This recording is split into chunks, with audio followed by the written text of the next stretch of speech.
Good morning, everybody. This is the Senate Education, and we have 4 bills that we need to get through today. If you have written testimony, I would appreciate it if you would just do a summary, because we are going to limit the time of speaking to about 3 minutes. So I really would appreciate your help. So the first bill we're taking up today is House Bill 1244.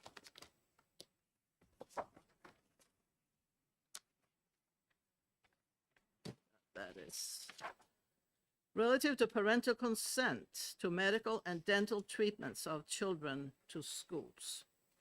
And our prime sponsor is Representative Cushman, but she is not here. Who is presenting this bill?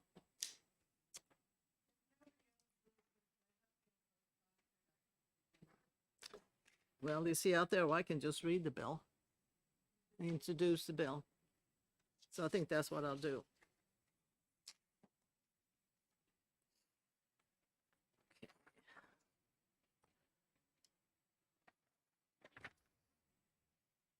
Okay, I'm just going to read the analysis of 1244. This bill requires a child's parent or legal guardian to provide explicit written consent for any medical or dental treatment provided in a school setting. And I have John Williams to testify. Welcome.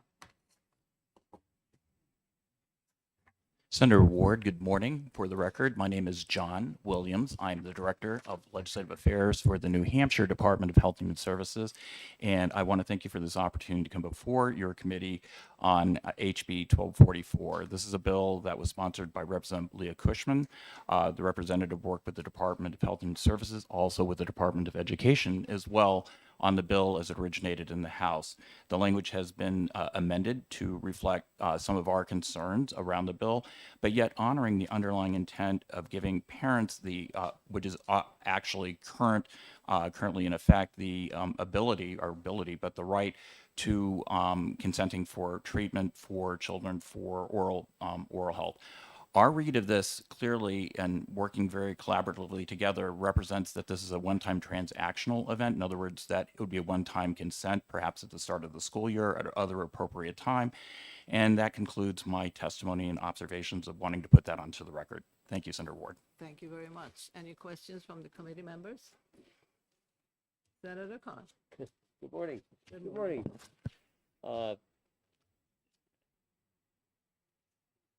So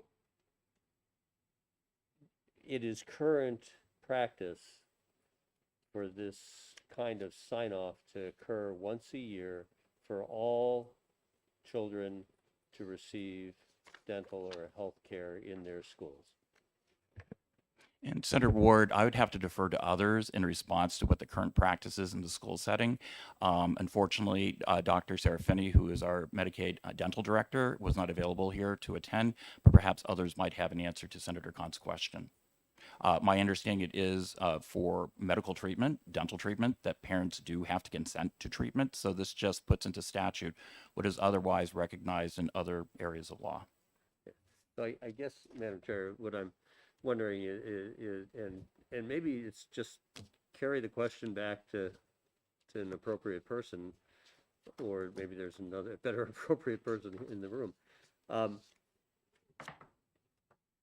that the department's guidance and answer here applies not just to Medicaid recipients, but to all children.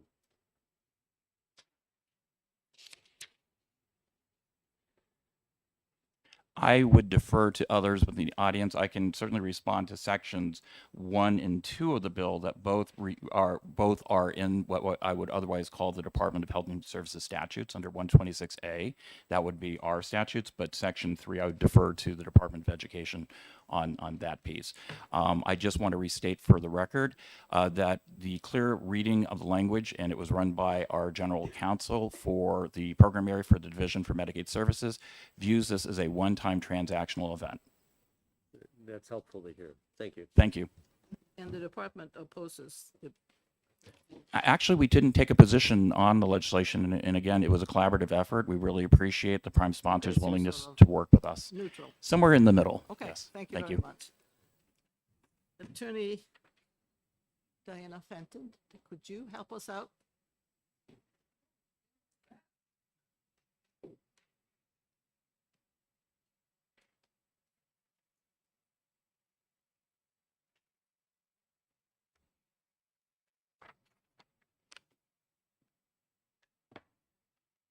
Good morning. For the record, Diana Fenton. I'm an attorney with the Department of Education.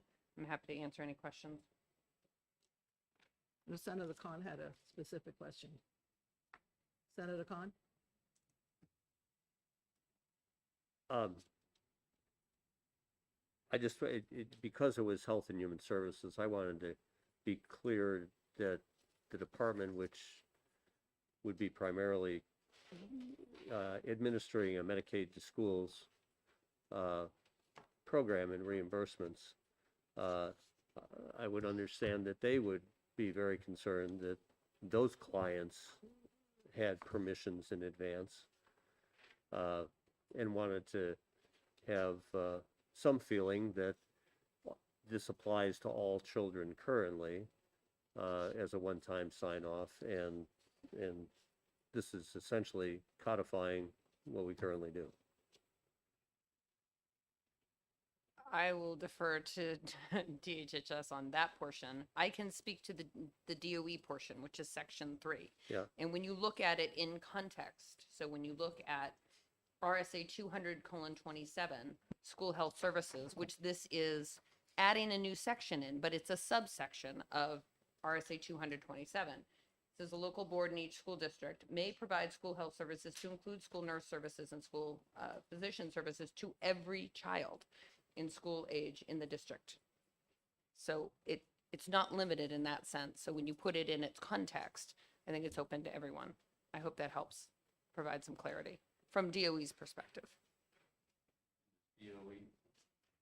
Does DOE also perceive that this is a one-time event? It occurs once a year, once when a student is enrolled? I think that's a reasonable interpretation, yes. Which one? The once a year? Or Once the... a year. Okay. Thank you. All set? Thank you very much. Thank you. Is there anybody in the audience who didn't sign up, who likes to speak? I have a virtual sign up here with 49 people supporting the bill and 6 people opposing the bill. If I don't see anybody else who wants to speak to this bill, we close the hearing on this one. Thank you very much. The next one is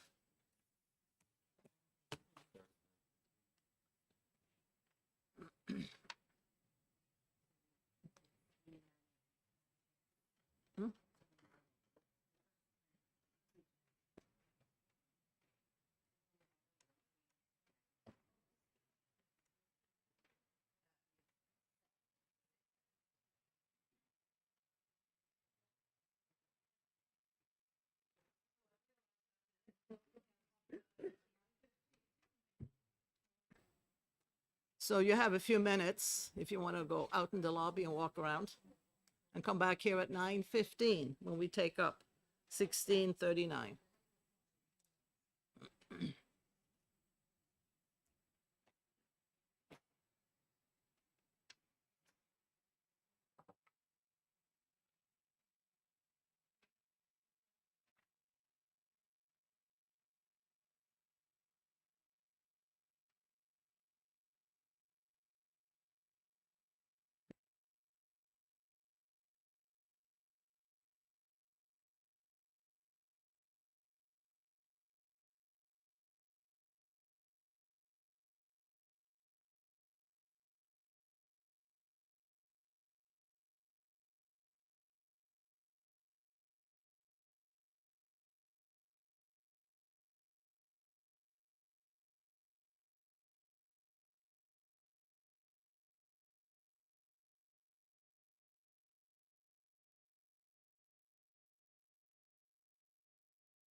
No standing is allowed in the room.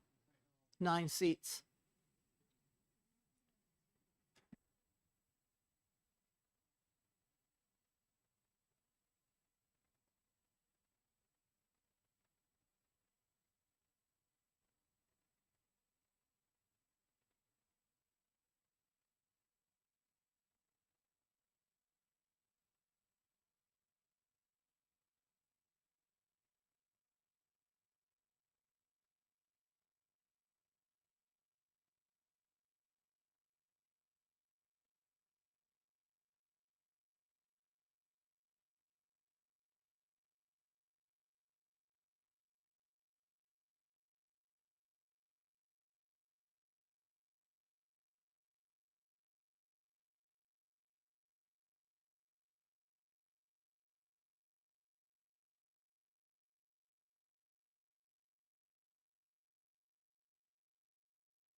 I have 9:15, and we are ready for the next bill, which is House Bill 1639, relative to youth risk behavior survey in schools. And we have the prime sponsor here.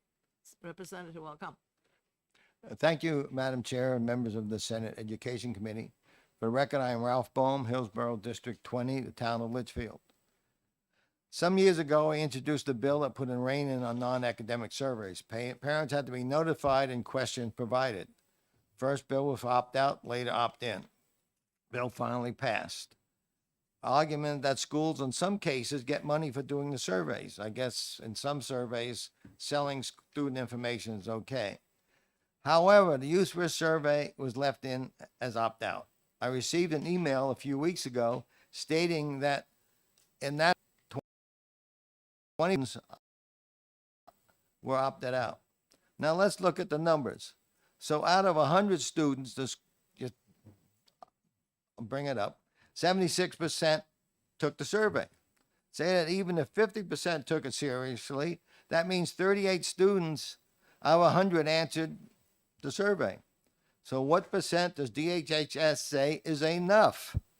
I do not think 30% of a school taking the survey seriously is anywhere enough for a viable result. This survey is a waste of time and just guarantees jobs for DHHS. I think we all went to high school, and from my experience and those of my daughter and granddaughter, there are three types of students. Those that really want to do a good job and get good grades. These students would rather learn than take time with worthless surveys. Then there are those in high school because they have to and will take it as a joke. And then the final group, those that think everything is worthwhile, these will take it seriously. When I was on the school board, this was given in a high school. I heard from students that were taking this as an open book test to see how bad they can make it. Some weeks later, our principal came to our school board meeting with the disastrous results. I then informed them how the survey was taken. The student school board member, who was class valedictorian at the time, verified this. Other schools have the same issues. When they know the survey is being taken, social media goes rampant with entries on how to answer the questions. And we had testimony with this information from a parent at our house hearing, and a parent whom I did not know beforehand. Also, parents need to know what the children are being asked. Parental rights. All questions in any survey must be given to the parent so they can make the decision to allow their child to take the test. Over the years, we've heard arguments that parents do not get the permission slip for the survey, so they do not opt in. Interesting, the parents have to give an opt-in for field trips. These seem to be returned. Parents still opt in because they don't want the child to take it. Also, nowadays, this can be done electronically, emails, etc., to parents.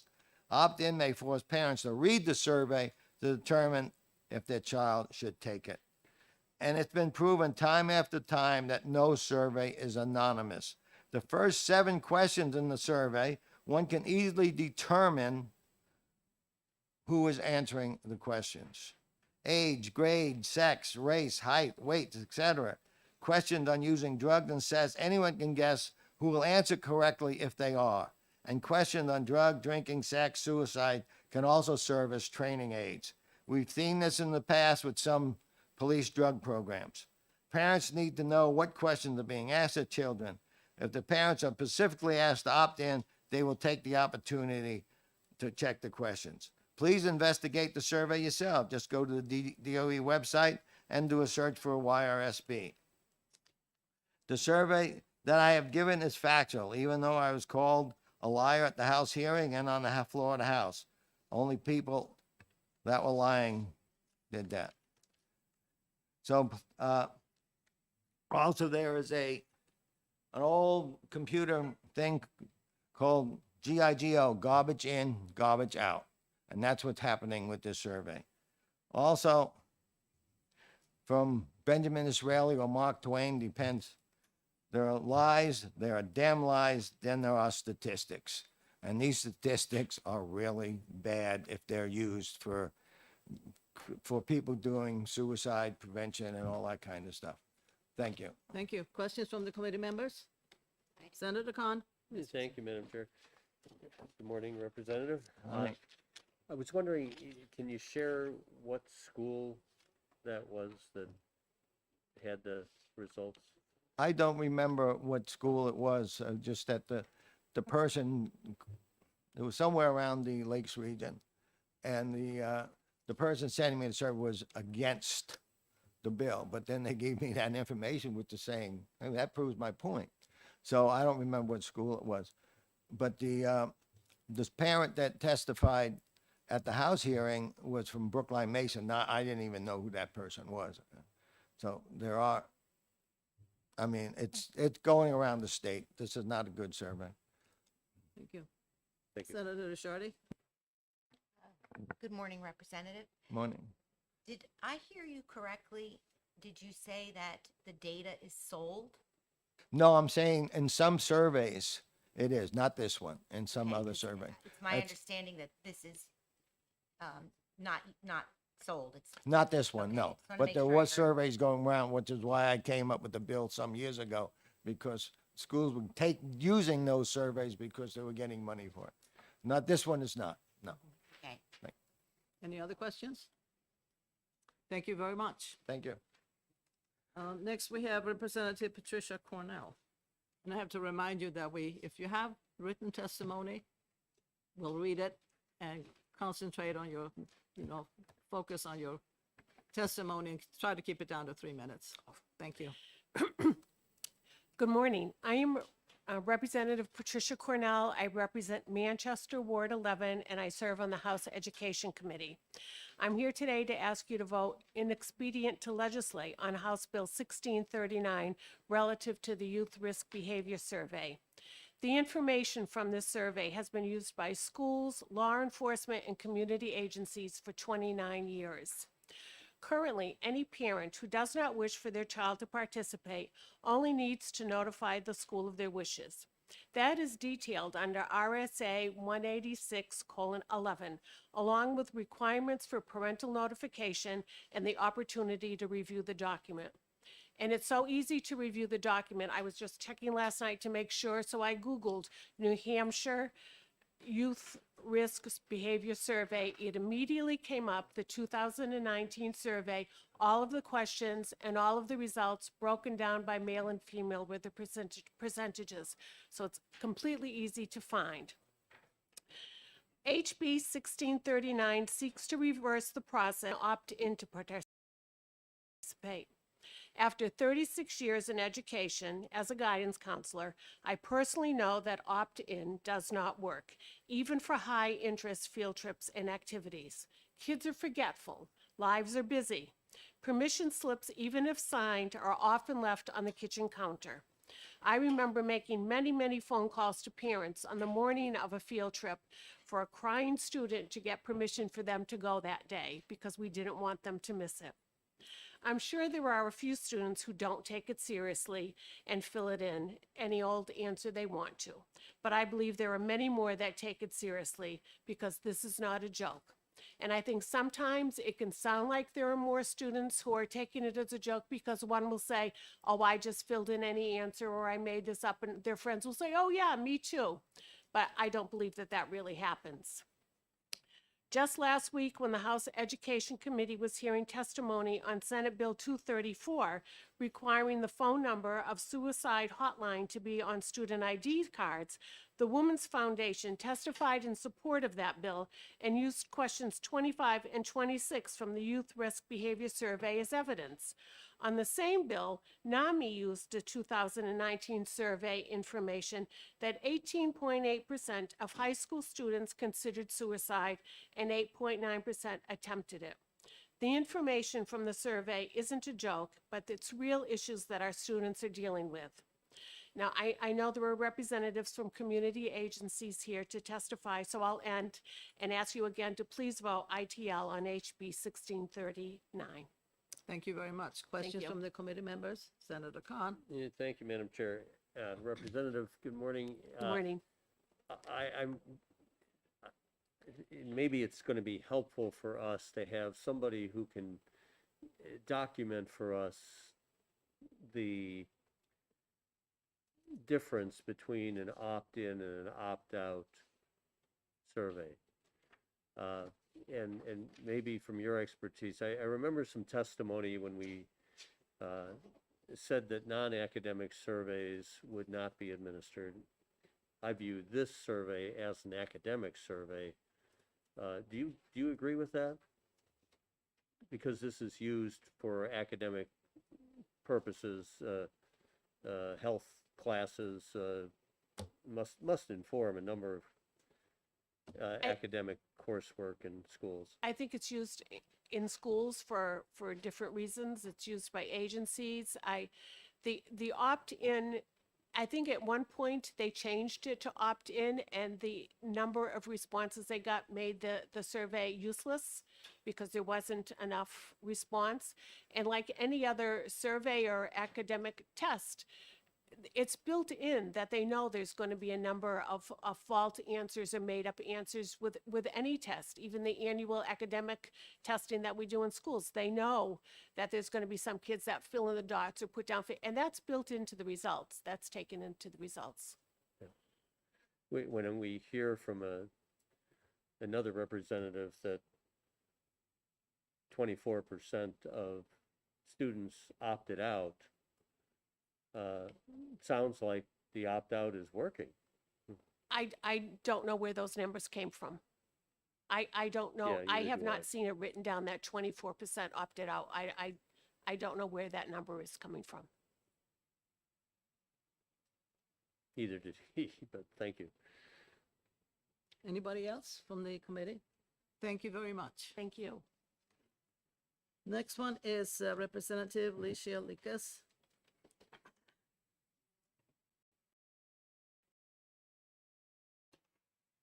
Thank you. For the record, Alicia Lucas, Hillsborough 37, Hudson and Pelham. We had this conversation and the garbage in, garbage out. When you make important decisions based on a survey that kids are not taking seriously, and I talked to my grandson this weekend on Easter, and he just laughed. He said, "Oh yeah, the boys all answer these things, and when it comes to certain things, they up the frequency a lot and whatever, and the girls minimize." And he was oh, he just rolled his eyes and laughed when I said, "So do you guys do this?" "Oh yeah," and so when you're basing important decisions on something, on data that's not necessarily accurate, you're potentially making bad decisions and bad policy if you're assuming that this is accurate. And as far as it's easy to opt out, I knew when my granddaughter was living with me and going to high school that she did not want to take this. She's easily embarrassed. She didn't want to talk about any of these subjects. She didn't want to read about any of these subjects. She didn't even want anybody saying anything about these subjects. And I knew she wanted to opt out. And I was on the school website every day because that's how you knew how somebody was doing, what the current assignments were. All the teachers put things on every day. Every day I would read and find out what was going on and make sure she was doing the right homework and everything. I never saw the notice because school website, they just have to put it on the website. School websites are huge, especially ours. It's a big school. It's got all kinds of stuff. You can't possibly read everything on the website every time you go on. So and it wasn't anywhere that was glaring. I don't know where it was. Must have been there somewhere, but I never saw it. And she came home. She was so angry and embarrassed and upset that she had to do this. You wouldn't believe the things that they said on that, and you wouldn't believe the things they ask about. She was, and I knew that was something that was going to disturb her. I would have opted out. So it's not easy for parents necessarily to opt out because they don't know they need to. And the data is, according to my grandson, not accurate. 30 And that's seconds. it. What? 30 seconds. Oh, I'm done.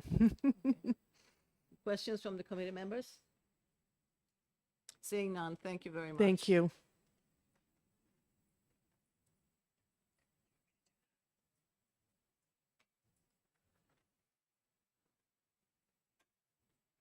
Mr.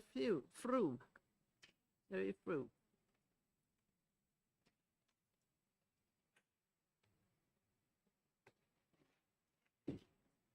Good morning. Good morning. Morning.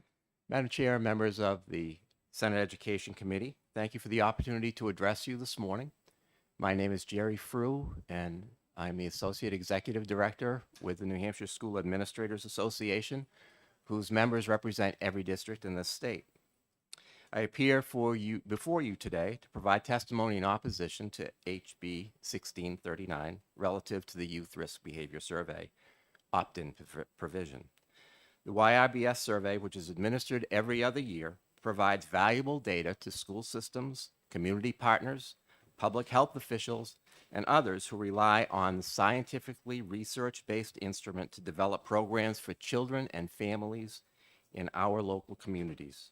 This survey provides necessary data required to secure funding for a variety of initiatives that have been required by this very legislature over the years on suicide prevention, bullying, harassment, sexual violence, prevention strategies for drug and alcohol abuse, health and wellness initiatives, inadequate physical education activity. These programs that are designed at a very grassroots level of our schools and communities rely on the funding levels that can be secured by using this data as a resource. Some of our largest cities rely on millions of dollars of grant money based on results achieved by securing this data. Securing the highest and most robust participation in every 2 years is essential to secure, to provide targeted strategic planning and secure this funding. Parents currently can review the survey online, opt their children out of participation, the same opt-out provision that exists for our statewide testing program, and the children themselves have the ultimate power. Should they choose not to answer any specific question, they can simply skip it. These surveys are aggravated, they are aggravating to some people, but they are aggregated for most people and are not individually attributable. The results of millions of dollars being invested is critical. Are there isolated problems? Yes, there are, as in every instance. We would submit, however, that the indiscretions of a few individuals and a few isolated incidents should be hired as employment matters and be dealt with at the local level. District participation in the survey is also voluntary, so there is no need to seek board approval for the instrument. If they choose to participate, they choose the scientifically research-based instrument. This is a solution looking for a problem. In the other chamber, they heard opposition to this bill in testimony from DHHS, NAMI, chiefs of police, the Commission on Violence, Communities for Alcohol and Drug-Free Youth, and many others. Each of these groups spoke to the importance of having this robust data to support their funding sources. In addition, the online sign-in sheet indicated support by only 15 people and opposition by 64 to this bill, a 5-to-1 opposition for this piece of legislation. Each of you are interested in protecting the local taxpayers, and in addition, each of you have been vocal in supporting the needs of children in our schools. Securing the funding from sources who rely on this robust data to provide those services to youth and to save local tax dollars because of the required trainings and supports that support these trainings are in your best interest as well. We're asking that, unlike your counterparts in the other chamber, you take the overwhelming testimony in opposition to this bill to heart and determine HB 1639 as inexpedient to legislate. And Thank I'm you happy very much. Questions from the committee members? Seeing none, thank you. Thank you.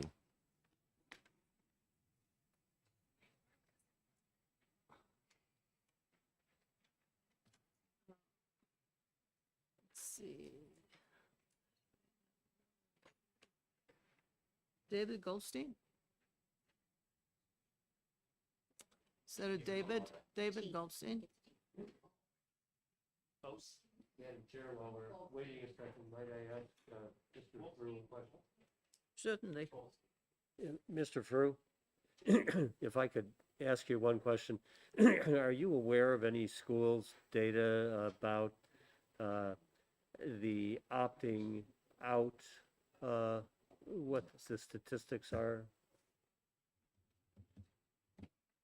I guess 30 seconds, and then, Thank you for the question, Senator Khan. I am not aware of specific data of how many exercise that opt-out provision.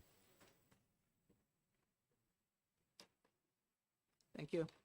David Goldstein? Good morning, Madam Chair. With your permission, and in the interest of time, perhaps, I'd like to bring my partner with me, if I may. Sure. Just,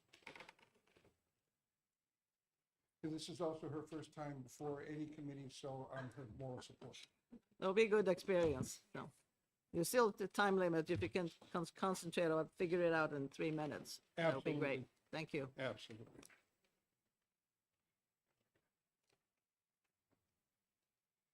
Good morning, Madam Chair, members of the committee. For the record, my name is David Goldstein. I'm presently the police chief in the city of Franklin. I've been a police chief there for 13 years, and I've been a police officer for more than 42 years. I represent the New Hampshire Association of Chiefs of Police, and we oppose this bill, HB 1639. Just by way of some background, the YRBS is a statistically validated longitudinal study that began in 1990, 32 years ago. Such efforts are used for a variety of legitimate purposes and are often provide evidence-based data needed for bona fide debates, grant applications, and more. And you'll see that in Ms. Tucker's testimony as well. As a matter of fact, the YRBS played a major role in our receipt of a drug-free communities grant that will span a total of 15 years and equal approximately $1.5 million, a rarity, quite frankly. Similar efforts have proven themselves to contribute positively to the betterment of our society, including the Framingham Heart Study and the lethal assessment protocols that are both longitudinal survey research devices. The lethal assessment protocol is used to predict lethality in domestic violence situations. Along similar lines, beginning in 1990, this YRBS study has been used to anonymously, and I underscore that word, anonymously, address serious physical, social, and psychological issues among our teens. The study itself monitors 6 categories that are health-related behaviors that contribute to leading causes of death and disability among our youth. Included here are behaviors that contribute to unintentional injuries and violence, sexual behaviors related to unintended pregnancies and sexually transmitted diseases, including HIV, alcohol and other drug use, tobacco use, unhealthy dietary behaviors, inadequate physical activities, all things that we do want to know about our children. YRBS also measures the prevalence of obesity and asthma and other health-related behaviors, plus sexual identity and the sex of sexual contacts that our youth have. It is a system of surveys, both national, it includes national and local. While some have chosen to mock these topics, we must ask our children and ourselves these very difficult questions in order to provide our children and meet our stated and implied responsibilities to provide them with a world better than our own. We have a tendency to focus on the negative, and this is the 93-page Franklin High School YRBS from 2019. And I just chose one at random to give you an idea. On page 21, the question itself is, during the past 30 days, how many times did you drive a car or other vehicle when you had been drinking alcohol? Now, we would expect that none of our children under 21 would do that, but children do. So one example that I want to give in the negative certainly is that in our school, 15 out of 130 students said they did. The positive is that 115 students said they didn't, and that we need to know as well. Therefore, we ask you to ITL this bill, and thank you very much, and I'm going to turn it over to Ms. Tucker. Thank you. Thank you. Thank you for having me here today. My name is Candace Tucker. I'm the director for the Franklin Mayor's Drug Task Force in Franklin, New Hampshire. So I work for, do I need to say that again? Candace Tucker. I work for the city of Franklin, and I'm the Franklin Mayor's Drug Task Force director. And so as Chief has highlighted, this survey has brought millions of dollars into the city of Franklin. Over 15 years, we'll have 2.75 million in federal grants to do drug and alcohol prevention in Franklin. And our survey is accessible online for parents to view prior to their students taking it, as well as the results after. And we do an annual presentation that parents are invited to see the data that comes out of this survey. And they always have an opportunity to ask questions about the survey and what is going to be on it, and clarification is always provided. This survey gives us the answers to the questions that we need to do our job. We can't provide drug and alcohol prevention to these kids if we don't know what's going on. Just talking to parents and their guardians isn't enough. We need to be able to do peer-to-peer education and help them understand the dangers of using substances at an early age. And I'm here to answer any questions if anybody has any. Senator Hennessy.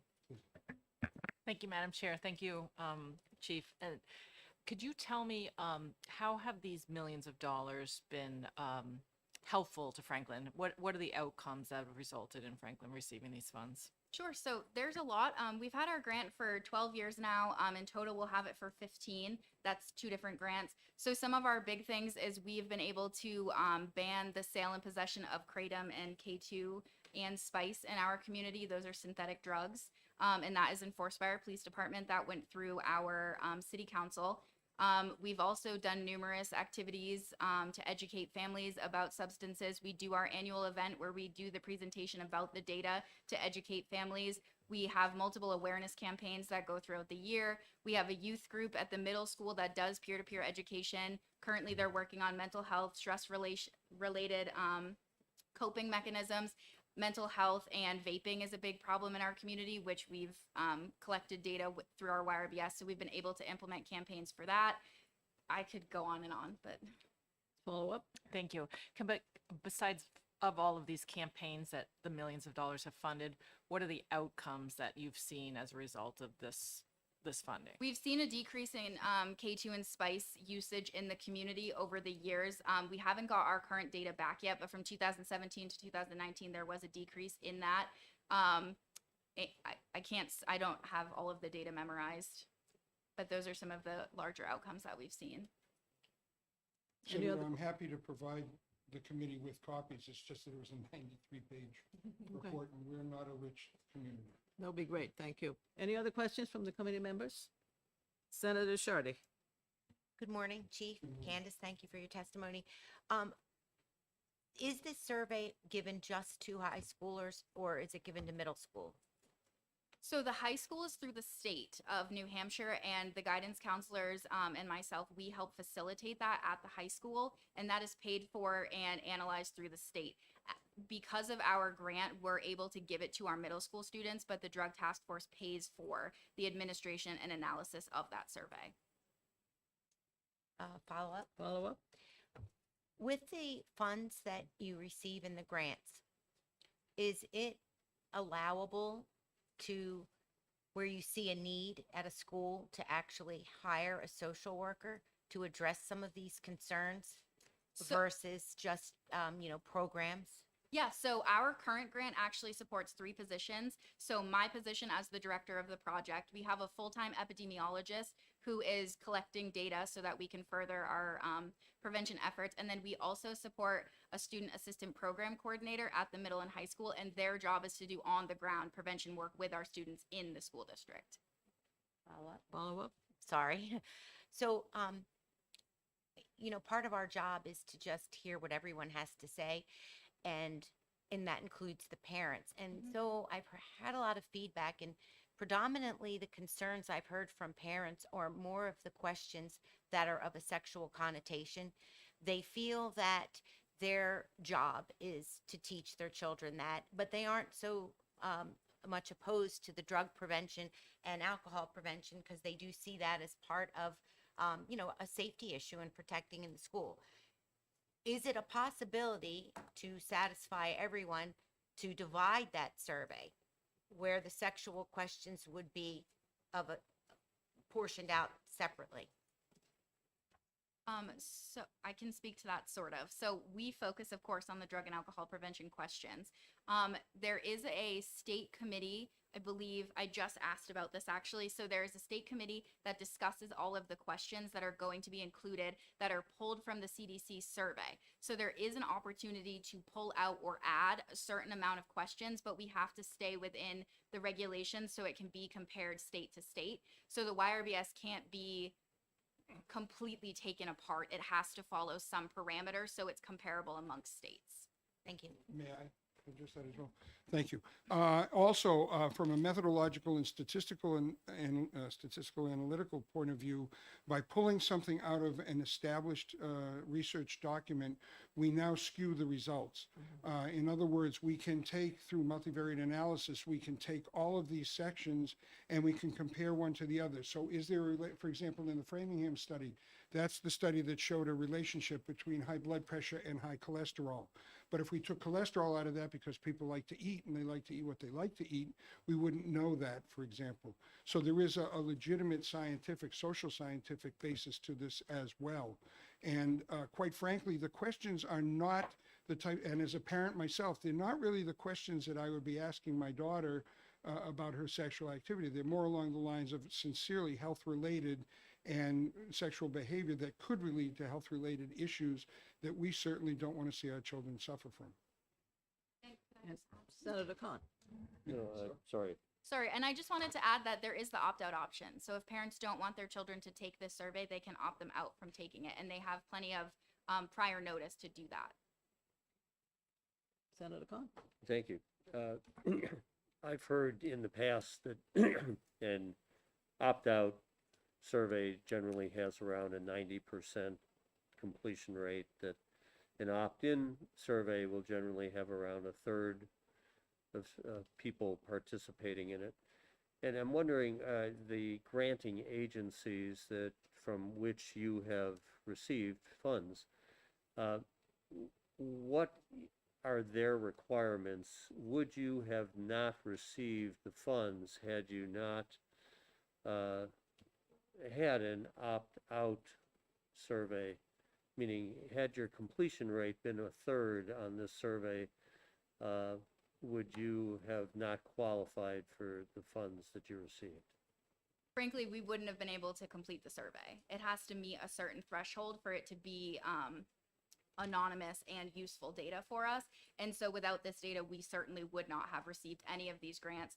And for the DFC, you have to plug in your continuing data. So the outcomes that you have to put that in every year, and that is pulled straight from the YRBS to show what you're doing with your dollars. So we wouldn't have been able to report on that. We would have had to have another survey, or we have to collect data in some regard. And so without the YRBS, we wouldn't have gotten any of this funding or continued to meet our progress reports moving forward through the grant. Thank you. I think so. By the way, when I've got the survey in front of me, so would you believe that there is a very clear statement in there that says you do not need to answer any of these questions if you're uncomfortable with them? Mhm. Is that right? Yes. Thank you. Thank you very much. Thank you. Thank you. Celeste Clark.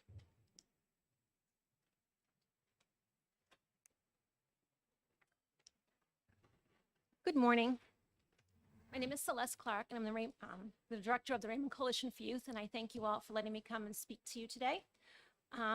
This is in regards to, obviously, House Bill 1639, and I would like to request that you have an opt-out for this bill, an opt-out for this bill would severely impact this tool and make it completely ineffective. So I'm asking that you oppose this bill. This year, the Raymond Coalition for Youth is celebrating 20 years of successfully promoting positive, healthy choices for youth, much in part due to the YRBS survey. Back in 2000, a conversation took place amongst concerned community members in Raymond, New Hampshire, about the youth risk behavior survey data that showed at that time that Raymond, New Hampshire youth reported higher rates of alcohol, marijuana, tobacco, and other drug use compared to the state of New Hampshire YRBS. This information started a conversation, but more importantly, inspired a planning process to make change and essentially created the Raymond Coalition for Youth. We have collected this data every 2 years, allowing for us to compare and evaluate programming and strategies put in place working with our youth members to address areas that are identified as needing attention. I am including a report with this testimony for you to view, and it shows you how we have addressed substance misuse, mental health, suicide risks and concern, bullying, just to name a few things. In 2019, Raymond, New Hampshire had lower than state averages in all teen substance misuse as reported by the Youth Risk Behavior Survey. This is a major accomplishment that all of us are proud of, but more importantly, our young people are proud of being a part of the coalition who created that change. Without the Youth Risk Behavior Survey data, the existence of our coalition would not be possible. The success of our coalition would not be measurable. The hundreds of thousands of dollars in aid, support, and programming through federal grants would not have even been an option. The YRBS is completely anonymous. Questions are posted for parents to review, and students and parents are notified in advance with the option not to participate. I'm happy to answer any questions. I know a lot of the questions that you've asked already, I had answers for, but we like to say clarify, it's not a test, it's a survey, and we go over that with the young people. There are no wrong answers, and no one's going to know who made what answer. I can explain the process for how it's anonymous. The evaluator and the students never even come in contact with each other. Senator Hennessy. Thank you, Madam Chair, and thank you for coming before us today. And thanks for your work with the kids. Can you tell me, we did hear, I believe it was from the prime sponsor, that the survey starts out with some questions that it would be easy to identify who that child is. For example, my daughter is very tall, and if they're asking height and weight questions, that you could figure out quite easily who that person is. Thank you. They do not ask height and weight questions. And again, it's completely anonymous. When the surveys are given, they're given with a set of instructions to the teachers. They're put in envelopes. The students put the surveys back in the envelopes. No one touches them. Those are packaged up. They're taken to the evaluator, who has no idea who these children are. And then all of that data is put together. So to be able to identify a certain student is essentially impossible to do that. Senator Shardy. Good morning. Thank you so morning. much for your testimony. With I'm going to pick drug use.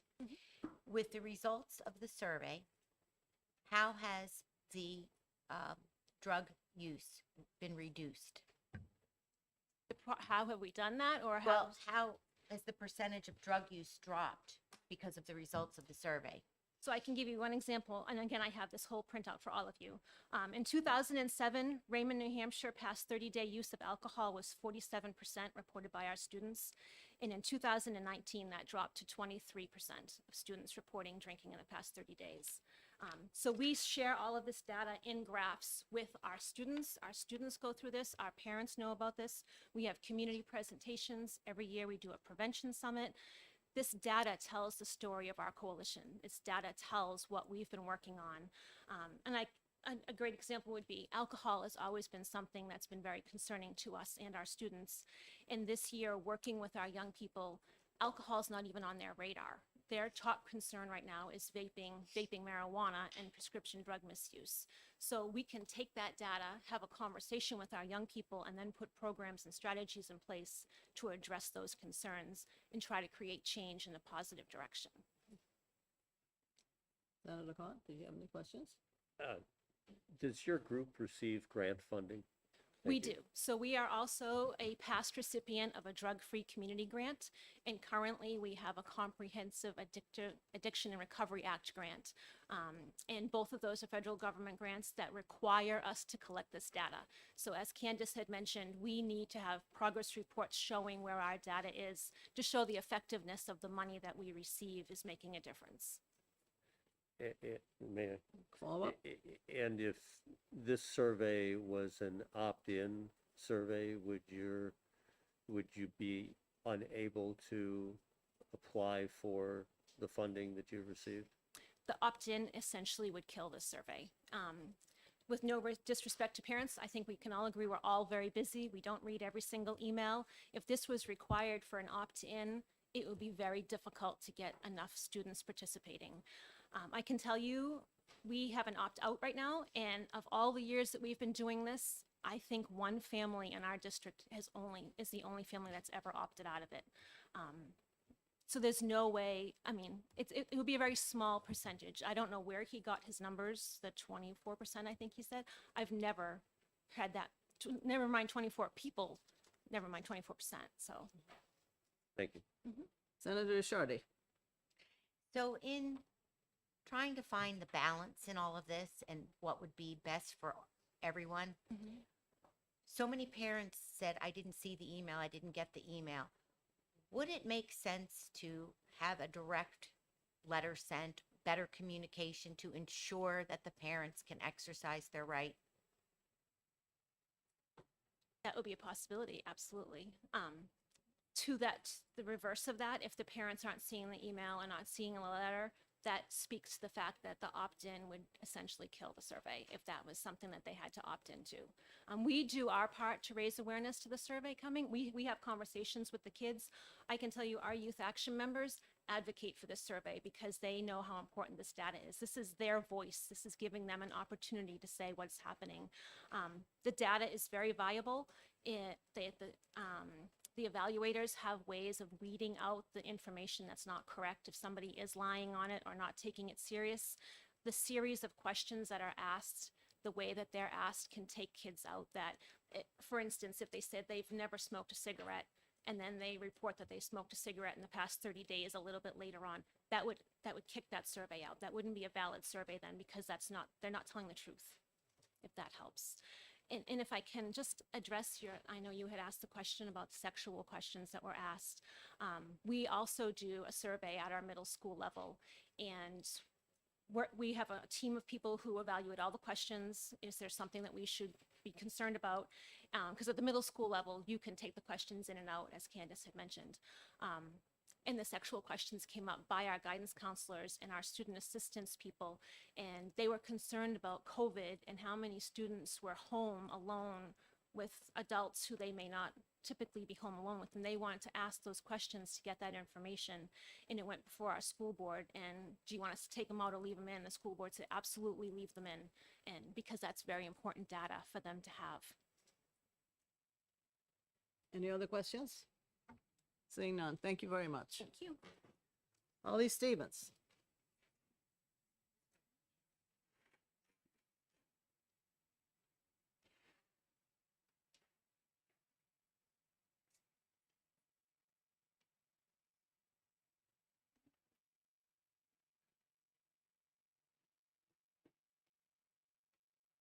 Welcome. Good morning, Chair Ward and members of the committee. Thank you for the opportunity to testify this morning on House Bill 1639. My name is Holly Stevens. I am the Director of Public Policy for NAMI, New Hampshire. And I do have a lot of information in those folders, so I am just going to give you the 20,000-foot view, because I know you are all capable of reading. NAMI New Hampshire is a grassroots organization that advocates, and we provide education and support for families and individuals who have mental illness and struggle with suicide. We are here today to speak in opposition to this House bill for a number of the reasons that you've heard already. Suicide is the second leading cause of death for youth ages 10 to 24, second only to accidental deaths, which is huge, and that's true for our state as well. NAMI New Hampshire has used the YRBS to identify schools in the state or areas of schools in the state that have the highest reports of hopelessness, depression, and either suicidal ideation or attempts. We have been the designated state grantee to apply for the Garrett Lee Smith Suicide Prevention Grant. That is a grant that we receive, but we do not keep those funds. We actually hire vendors with those funds. We are only the fiscal agent. And I know that there have been a lot of questions of, well, would you have gotten that grant? And yeah, I mean, there are ways to apply for the grant without YRBS data. There's, you can try to get other data. The thing is, it's difficult. It's difficult to try to get data on the youth around suicide and other than, any attempts that are recorded, any hospitalizations that happen, and or any completions that we hear about in the news. So is the YRBS data required to apply for that grant? No, it's not. But data is required to apply for the grant. and that is the best source of the data. And then on top of the grant itself, as I mentioned, we have identified 3 areas in the state, which is the North Country, Stratford County, and the capital area, that we have been focusing on with suicide prevention, because those are the 3 areas of the state with the highest responses of hopelessness, suicidal ideation, as well as suicide attempts that are reported. And also, due to COVID, we're, seriously concerned about the mental health of students. So the next survey that is done, I think it's going to show an elevated amount of individuals with anxiety and depression. So it's going to be even more important that we keep this an opt-in, an opt-out instead of an opt-in. I've been like, even on the sign-in sheet, I originally checked off that I supported this bill. So I feel like I'm in opposite world today. And the other thing that I just wanted to point out in your packet, only because I ended up talking to a bunch of folks, on the right-hand side is a bunch of information from the Moulton Borough School District. I've got an email from one of the guidance counselors who was a part of a program called Getting to Why. The students themselves went on a data retreat with the YRBS data, and they looked at it, and they looked at what were their strengths and what were areas that they had concerns about. And they put together a project looking at their own community to find out what they could do to come up with solutions for the students in their school. I included the PowerPoint presentation as well as some information on their website, and I am going to send to you her email electronically, because there's another link down here that's got a video attached. And I wanted to let you know that I was going to send that before I sent it, so it didn't end up in your email abyss boxes. You're running out of time. If you could quickly. Yes, I thank you, and I appreciate you giving me some time. So I encourage you to look through the information from the Moulton Borough School. There's also a letter in there from a student who recognizes that if this is made an opt-in instead of an opt-out, that they will not have the data that they need to continue the projects that they want to do in their own school. And with that, I will take any questions. Thank you. Any questions from the committee members? Senator Khan. Thank you, Madam Chair. Thanks for the packet. Wanted to understand how much money comes to the state from Garrett Lee Smith suicide prevention grants? That's a great question. And I have the answer to it in my office. I want to say it's between 3 and 5 million, but I will get you that, the exact figure. It's a pretty substantial amount of money. And the grant is over 5 years, but I will get you the exact amount and send it in the email that I'm going to be sending to you. So 3 to 5 million over 5 years. Over 5 years. And may I follow, Madam Chair? The list of schools that you've provided here, how were they selected? That list of schools is a part of the 3 areas that I mentioned, that were targeted due to the fact that they have higher rates of reported depression, suicidal ideation, suicide attempts. So those were the schools that NAMI New Hampshire identified, and then we partnered with public health stakeholders, usually the public health networks, to actually go into the schools and do the suicide prevention work. So you identified these schools because of the results that you were able to review from their From the YRBS data, exactly. Okay, thank you. Any other questions from the committee? Seeing none, thank you very much. Thank you. Emma Savigny.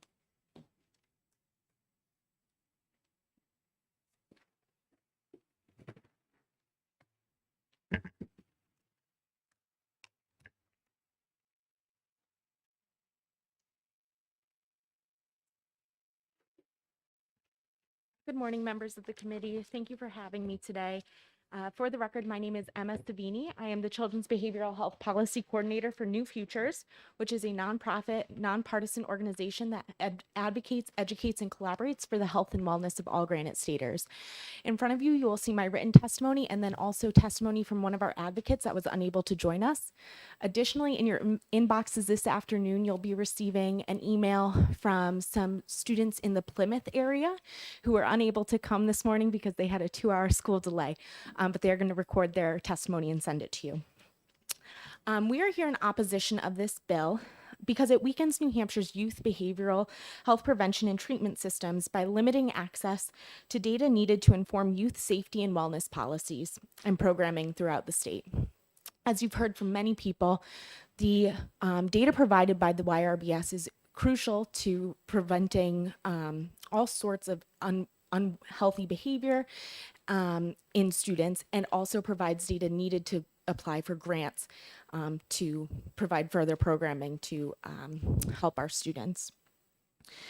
Particularly in the age of COVID, it's extremely important to monitor students' mental health. And this survey is a great tool to monitor those trends and track successes as it goes. New Hampshire youth are in a mental health crisis. YRBS is crucial in tracking that data, and so that schools, parents, community partners, you heard from the police chiefs, are able to provide programming to address mental health and ensure the safety and wellness of our students. YRBS is purposely structured as an opt-out survey so that we can maximize participation and get the most robust data. It is aggregated data so that it is completely anonymous. As you heard, it's protected by envelopes, and student anonymity is completely protected and at the highest priority for the YRBS. But it also provides students with an important voice. They're able to communicate directly with schools and community partners through this so that their voice is heard and the struggles they're facing are addressed in programming provided to them. It's shown that the data collected is actually valid and reliable. Students don't lie on it, and they take this as a great opportunity to share their struggles with folks in the community. From year to year, the data trends have been consistent across the states and across New Hampshire, which indicates that students are taking this seriously. And further, as you've heard, the data is tracked and metrics are used in the survey itself to ensure that false answers are weeded out. With the need for student data to provide for these programs and grants, changing the YRBS to an opt-in survey would undercut all of the efforts. And in the time of COVID, in the time where students are facing so many different mental health challenges and other challenges, changing the survey to an opt-in would be simply irresponsible. One more minute. Thank you. I'll wrap up. As you've heard and as you will hear, it's crucial that we continue using this data and collecting this data so that our students are given the best chance at being healthy and safe in their communities. I'm happy to take any questions. Thank you. Questions from the committee? Senator Khan. Thank you, Madam Chair. Similar question to what I've been asking. If you were unable to have a opt-out survey,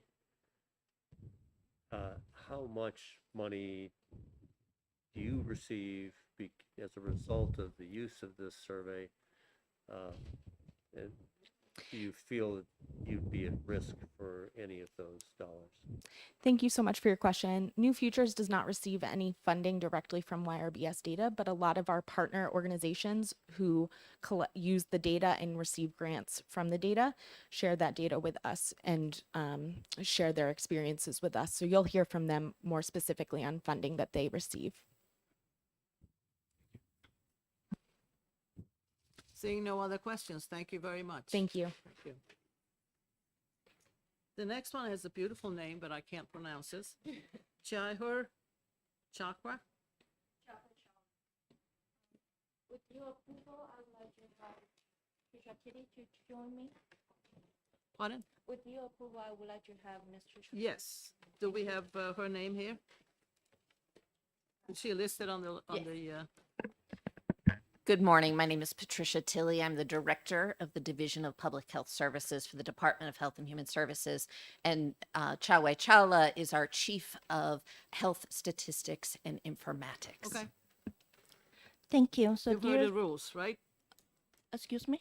Yeah, so you've heard the rules. You need to keep it focused and down to not more than Yes. 4 minutes. Thank you. Thank you. So my name is Jahwe Chawla. I'm the Bureau Chief for Public Health Statistics Informatics in the Division of Public Health Services. I'm here today in opposition to HB 1639, an act related to the Youth Risk Behavior Survey in schools. The YRBS is a standardized, voluntary, and anonymous survey designed to monitor, categorize health-related behavior that contribute to the leading cause of death and disability among youth. It measures the prevalence of obesity and asthma and other health-related indicators, behaviors. New Hampshire has conducted the YRBS since 1993 and has consistently promoted the opportunity for parent review. The survey has been designed to protect the privacy of those participating, but regardless of reason, parents have the opportunity to opt their children out of participation. Per the current law, school district must notify parents of a non-academic survey or questionnaires and its purpose 10 days prior to the survey date. DHHS posts the YRBS questionnaires on DHHS website after it is finalized. We also post the opt-out form on our website for parents or school to download and to fill out if they need. And parents and guardians have the information to review the questions and or to discuss with their children prior to the survey. School district or school board have the option to vote for participation and to take opt-in or opt-out action or approach. Since the YRBS is voluntary, students can drop out or decide not to participate anytime during the survey. Students may skip any questions they do not wish to answer and may stop taking the survey at any point without penalty. Schools may also decline the participation at any time, even after the survey is conducted. So the proposed legislation will require the YRBS to use active parental permission, which is opt-in. Opt-in requires more time and resource from both state and schools and will likely reduce the number of students who participate in the survey. Following up with parents related to opt-in permission forms will be time-consuming and will cause additional burden to the survey process. It is anticipated that the opt-in requirement will create a significant barrier to the collection of meaningful data about youth risk behavior. DHHS anticipates that the response rate will decrease with opt-in requirement. Lower response rate on surveys makes data less reliable and variable.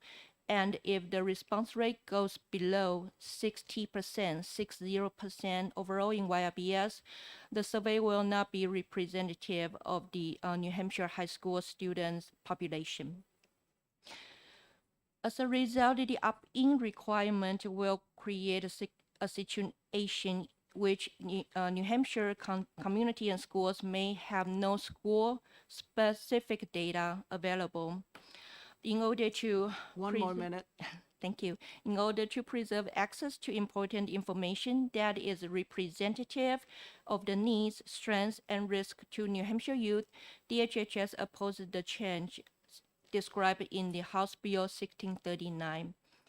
DHHS encourages parents or legal guardians engagement on YRBS and would support adding an additional requirement that will notify parents and legal guardians 10 days prior to the distribution of the survey to the students, and to give parents adequate time to review the survey prior to the intended date the YRBS is scheduled to be completed by students. So thank you for the opportunity. I'm here to take any questions. Thank you.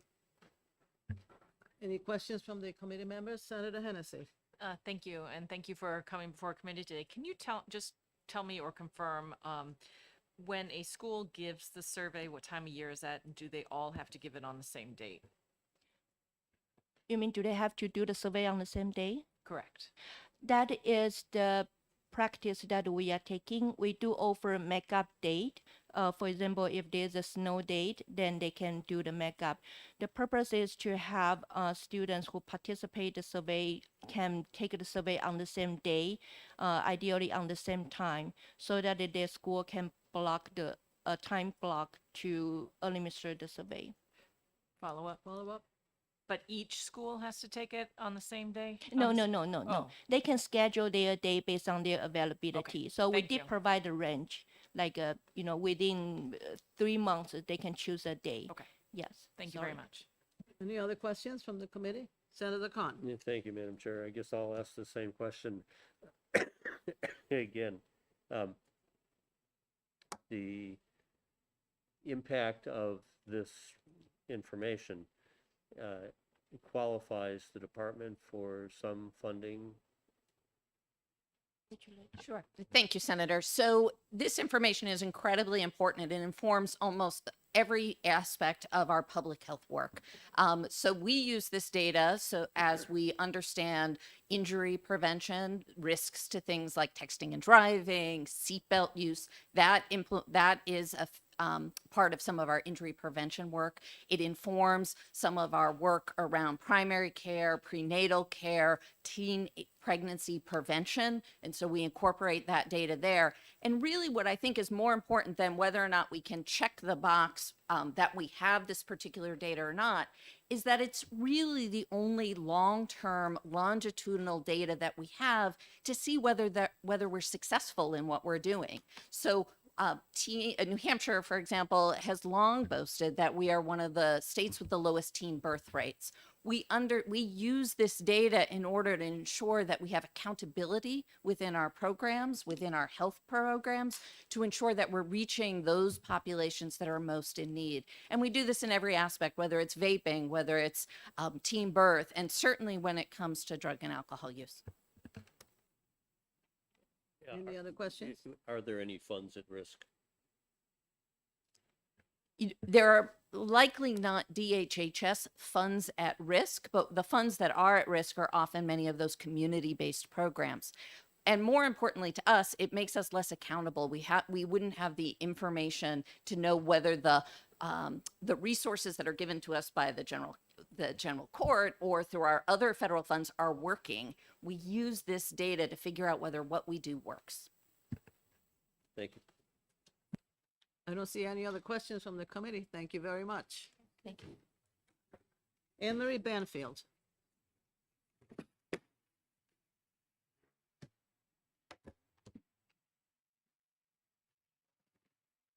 Good morning.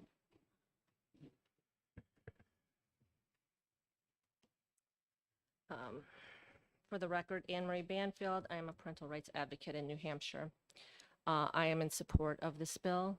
No one is proposing an end to these surveys, only that it be done ethically, which is something that has not been brought up by any of the individuals that has come before you. Ethics. You're doing research on children. Why is nobody bringing up the importance of ethics conducting research on children? Public administrators and bureaucrats should not be asking to make their jobs easier for just money. Everything is revolving around money, and nothing is revolving around how to ethically research children in this state. We have a lot of focus on grant money, and nobody has come before you to say, well, how do you do this ethically? Since the law passed, I continue to hear from parents about this survey that is given to their children. And yes, it was given in Hollis, and you'll hear from a parent, and she was not notified. A few months ago, that is when that occurred, but I'll let her speak to that. Bedford parent several years ago was upset when his 7th grade child was asked about how to sniff glue to get high. His child had just learned how to sniff glue by some of these surveys. He was not happy about that because all the kids were going, woo, we can go get high now. Yeah, that's what the survey taught him. So it should be informed consent. At least let parents know what's going to be asked. As you can tell, many parents are not informed all the time. When this happened in Bedford, this parent, Jonathan Zadarsky, removed his children from the Bedford schools when he found out that the survey was given to his kids. He was a data security professional in the government. And this anonymous talk, you will be getting an email from John DiPietro, who is also a security data analyst. And he will talk about how this is not anonymous, how that there are tracking questions, and that you can put it together. In Bedford, the kids were putting their names on it. They were putting their UPIs on it. You put a survey in front of them, they think it's a test. They think they have to take it. And so they put their names on it. Jonathan asked the administrators, go retrieve my child's survey, destroy it. And they did. Well, how did they find it if it's anonymous? How did the administrators at that school go find it and destroy a survey if it's anonymous? The kids put their names on it. The Protection of Pupil Rights Amendment is a federal law that does require informed consent by parents, but there's a loophole. And it says if it's a voluntary survey, that this is the loophole. The administrators say, well, we don't have to get parental consent because it's voluntary, even though the federal government requires this. So there's a loophole. This would close the loophole. All this is doing is just saying informed consent by parents. It's ethical. Child psychologists doing a survey of something similar to this in their office could lose their license if they don't get parental consent. Why are we not holding the schools to the same ethical standards as child psychologists? What about a medical professional? I've had research done on me for medical reasons. Can you imagine doing medical research on children and not having informed consent by parents? Why are we not holding schools to the same standards? This is about money. It's about money. Make no mistake about it. Someone brought up that, that state testing. Well, the state's test for academics, this is far more sensitive information that you're collecting on children. 30 more seconds. Okay. There's a website called childethics.com. Talks about how you need informed consent from parents. That's the ethical thing to do. That's basically what I wanted to bring to you. I would hope that as this continues, that your focus is now geared towards how to ethically research children, and that know that this is not necessarily anonymous, as you can see that from what's happened in the past. But I do thank you for your time. That's all I needed to add. And I will email this all to you. Thank you very much. Questions from the committee members? Seeing none. Thank you very Thank you. much. Jennifer O'Higgins and Jennifer Sabin.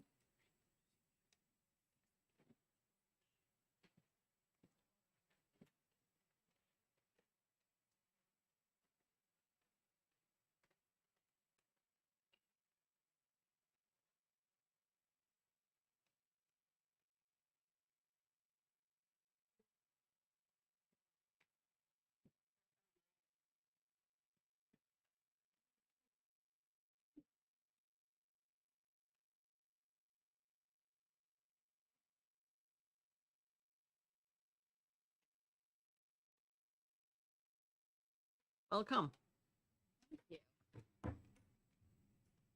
There are two Jennifers. I know. Yes. So good morning, Senator Ward and members of the committee. Thank you so much for hearing our testimony today. And for the record, I'm Jennifer O'Higgins. I'm the legislative liaison, as well as a senior policy analyst for the Division for Behavioral Health for the Department of Health and Human Services. Were you here when we said there's a time limit on your testimony? Sure. So 4 minutes. Okay. And for the record, I'm Jennifer Sabin. I'm the State Suicide Prevention Coordinator at the Department of Health and Human Services. Thank you. So you've heard from our colleagues in public health that the department opposes House Bill 1639, an act relative to the Youth Risk Behavior Survey in schools, And we're just here to expand upon earlier testimony to speak more specifically about how the YRBS informs the work of the Bureaus of Children's Behavioral Health and Drug and Alcohol Services, as well as our suicide prevention efforts. So that's our expertise for today's testimony. So the Youth Risk Behavior Survey is the most reliable and valid data set that that also the federal government requires us to utilize for applications for funding. So if we use different data source, it requires a justification of the validity and the correlation of the outcomes that we're attempting to achieve. So there's potential risk there that has already been discussed, so I won't go into that around the different funding. But more importantly than any of the funding received, utilizing this data is actually our data-driven decision-making and the planning around our children's system of care, our 10-year mental health plan, our suicide prevention efforts, and our response to this opioid epidemic and drug and alcohol services across the state of New Hampshire. We utilize this data, which is the one set that really has significant trend data over a period of time, to understand the most pressing health issues concerning young people in the state of New Hampshire. And we do that in the most reliable way, which is by asking them, right? And so the piece that is so important to us is the planning that for our interventions and our prevention efforts. The YRBS is used to track progress on the state's goals for reducing substance misuse in New Hampshire, for reducing suicidality in young people, including monitoring the goals of the Governor's Commission on Alcohol and Other Drugs Action Plan, the Suicide Prevention Council's planning, and several others. So this bill would be devastating to these data efforts with the idea of opt-in, because we know that youth that are particularly vulnerable, there's a correlation between all of these health risk behaviors. And we are able to analyze those comprehensively through this data set to see the best responses to the needs of young people in their own words. And our youth in New Hampshire actually use this data themselves to do peer-to-peer prevention efforts, which are extremely effective.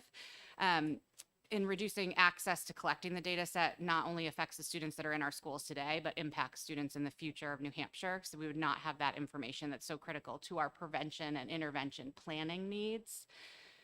So prior to my position in New Hampshire, I worked as a youth services director directly with adolescents for a number of years. And I heard from many parents who were concerned that talking about risk behaviors may plant the idea in students' heads. That was a common things that we talked a lot about with adults. And there's no evidence that simply asking students about health behaviors will encourage them to try that behavior. In fact, when we talk to young people about risk, what happens is that they learn healthy approaches to saying no when they're uncomfortable. We reduce the burden of carrying things that are challenging and scary alone, right? And now they have someone to talk to about that. Young people feel seen, they feel heard, they feel respected when they're asked for their opinions and when they're given honest information, right? So when we give science-based, truthful information to young people, they can make better choices for their own health. And I will tell you from my experience with working with adolescents for all these years too, they are not afraid to have these conversations, especially now when mental health is so at the forefront of all of our conversations, and when mental wellness is such a big part of the conversation among young people. So when we ask young people about their mental well-being, they don't learn to be unwell. They learn the most critical step in taking care of ourselves, which is simple talking. So we reduce the shame and the stigma, and we open the door for finding resources to keeping young people healthy. So one of the things that we do in our suicide prevention trainings with parents and staff is we teach them to be askable adults, right? And the biggest thing we teach in those trainings is about courage and about language. So these topics are extremely uncomfortable for all of us, and it's really natural for us to want to shy away from them. But what we need is the courage to have uncomfortable conversations with our young people so that we can help them to be well. One more minute. So again, I'm Jennifer Sabin. I'm the State Suicide Prevention Coordinator. My position is new at the department. I've been on the job just for a year, and we've never had a suicide prevention coordinator before, so I'm really proud to be in that role. Suicide and suicide prevention is my job, but it's also very personal to me. I lost my friend Sue in 2014 to suicide.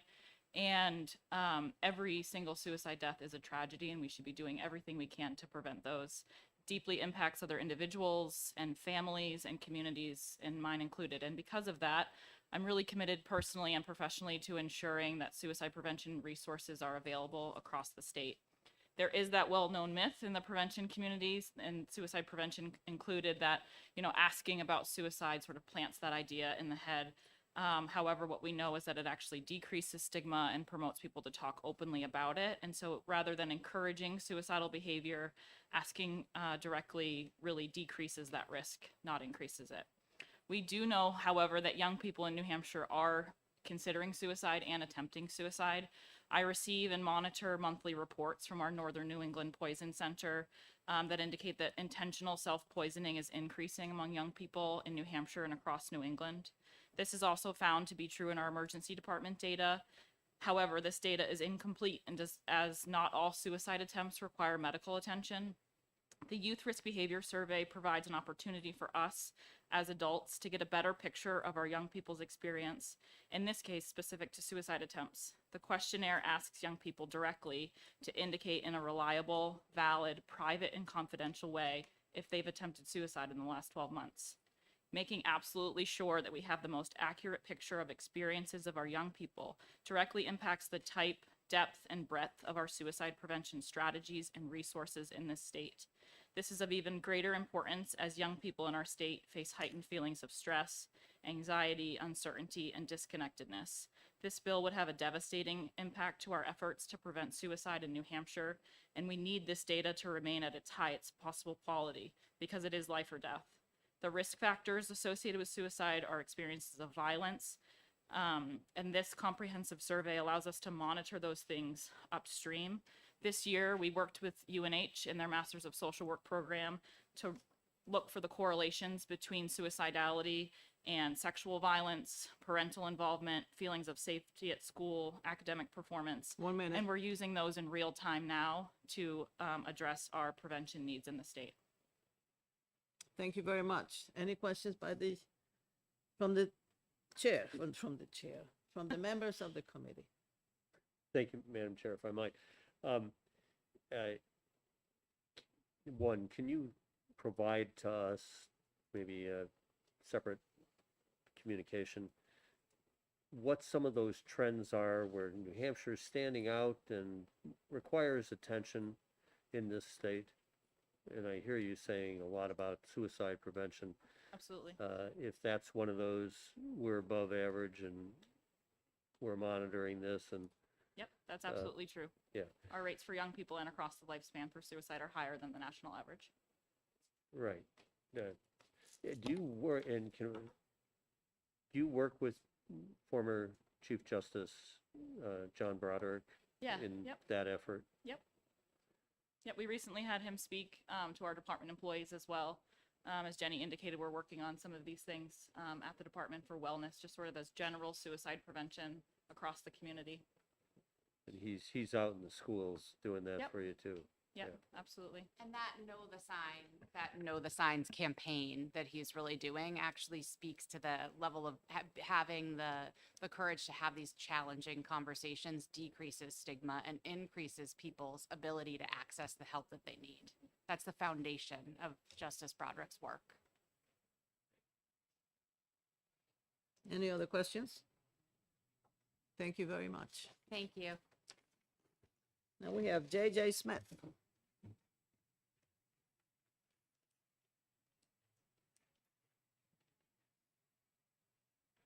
Is there a J.J. Smith in here? Out there?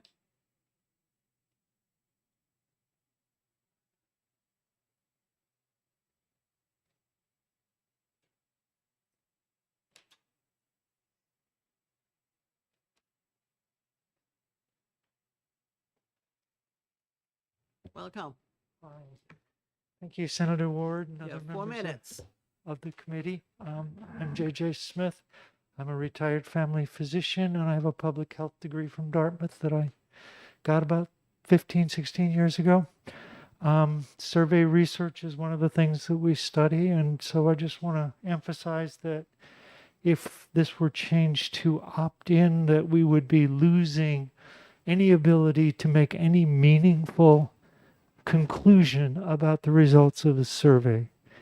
And, I know that a lot of group emails that I get end up in spam folders. I don't get to every email. And when you send notifications home with children in backpacks and so forth, they often don't reach parents. And I think, it's important that there be some local control, but I don't see why the legislature would take away local control from school boards that can use this information. And I think the idea that this is just about money is kind of silly. We need money to do things that are important for our children. And public schools are a resource that helps us a lot. I was a clinician. I see a lot of people who have misinformation. I've seen a lot of drug abuse, a lot of people who didn't know enough to prevent sexually transmitted infections, and people who just felt really depressed about who they were for a variety of reasons. This is either the third or fourth time I've been in front of the legislature opposing restrictions on survey research. And I am stunned that people still think it's not right unless each and every parent reads everything over and says, oh, yeah, let's do this. It's just not going to happen. And the data that comes from this, as you've heard from other people, is enormously useful in helping craft programs. I go back a long way. I graduated from high school 57 years ago. My last 2 years in high school were in a private religious school.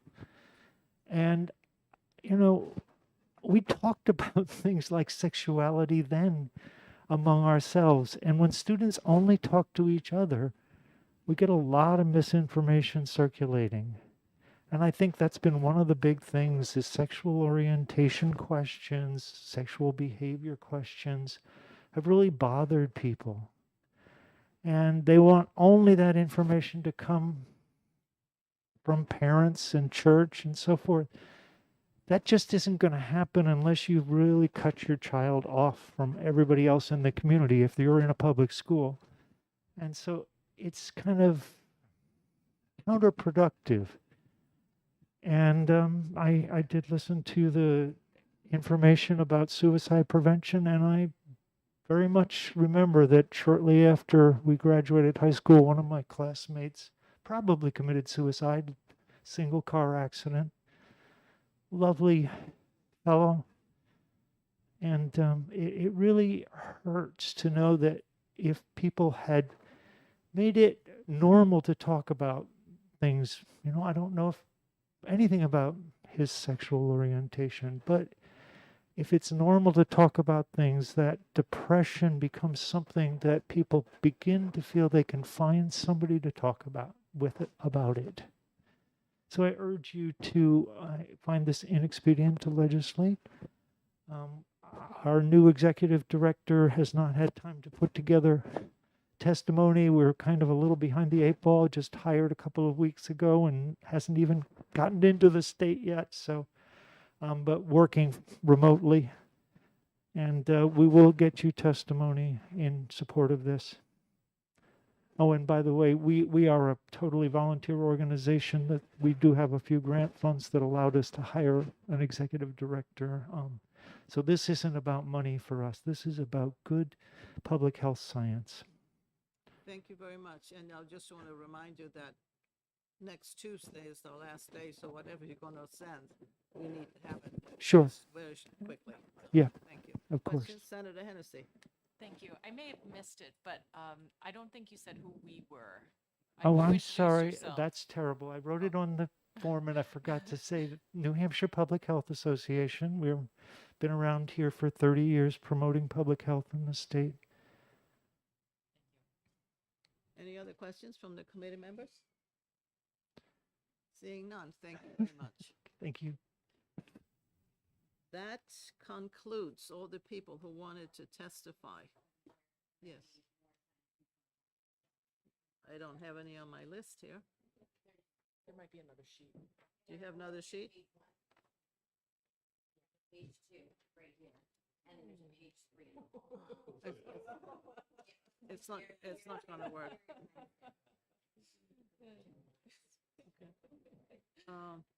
I don't know how we're gonna do this.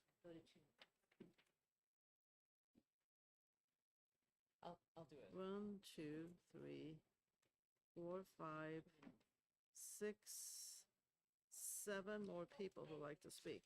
And a third page. And Kimberly Wade on your sign sheet, you will see her, wants to speak now. So just make note of that. Kimberly Wade? Yep. Okay, She would like to speak. okay. That's, okay.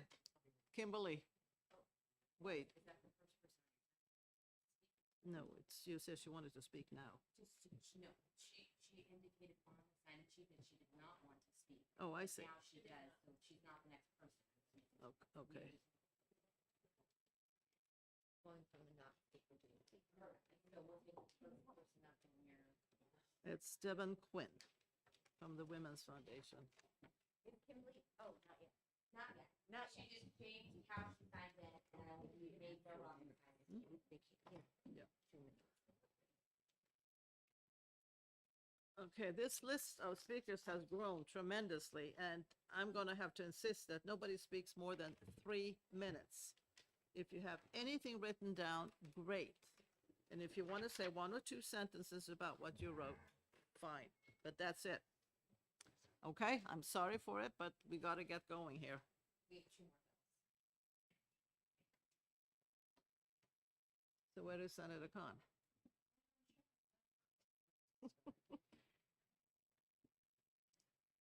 Devin Quinn, Yes, go ahead. I'll be brief. Good. My name is Devin Quinn. I'm here from the New Hampshire Women's Foundation. We invest in equality and opportunity for women and girls in New Hampshire through research, advocacy, education, and grant making.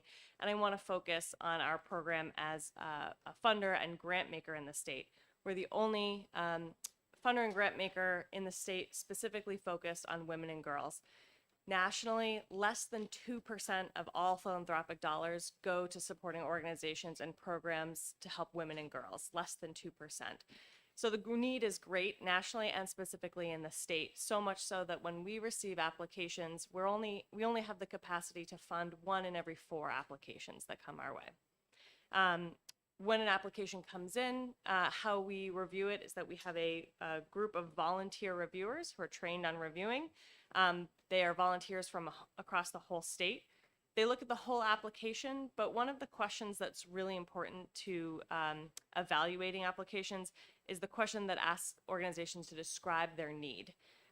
This is critical for the review committee, and this is often where organizations use data to explain the context of their county, of their community, of their school district, so they can really explain not only why this is a good idea, a good program, but why it's needed in that community specifically. They often use data, they often use YRBS data, specifically not only because the YRBS data is a great source of information on our youth, but because it can be broken down by gender. So we can actually see the difference between girls and boys and how they answer these questions. And that really drives their programming, their curriculum, and their application to us as well. I gave you a sheet that has some examples of some of our 2021 grantees. So you have a list there.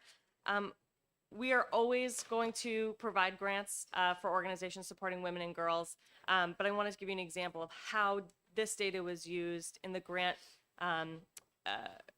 making process and how it's reviewed for grant makers in that application process.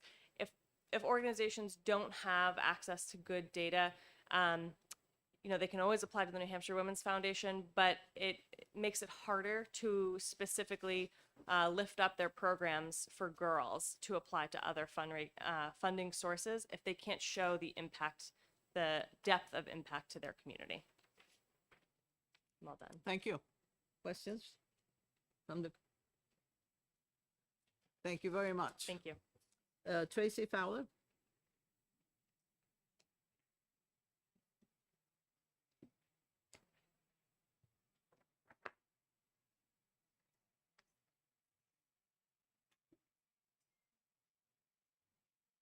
Hi, good morning still.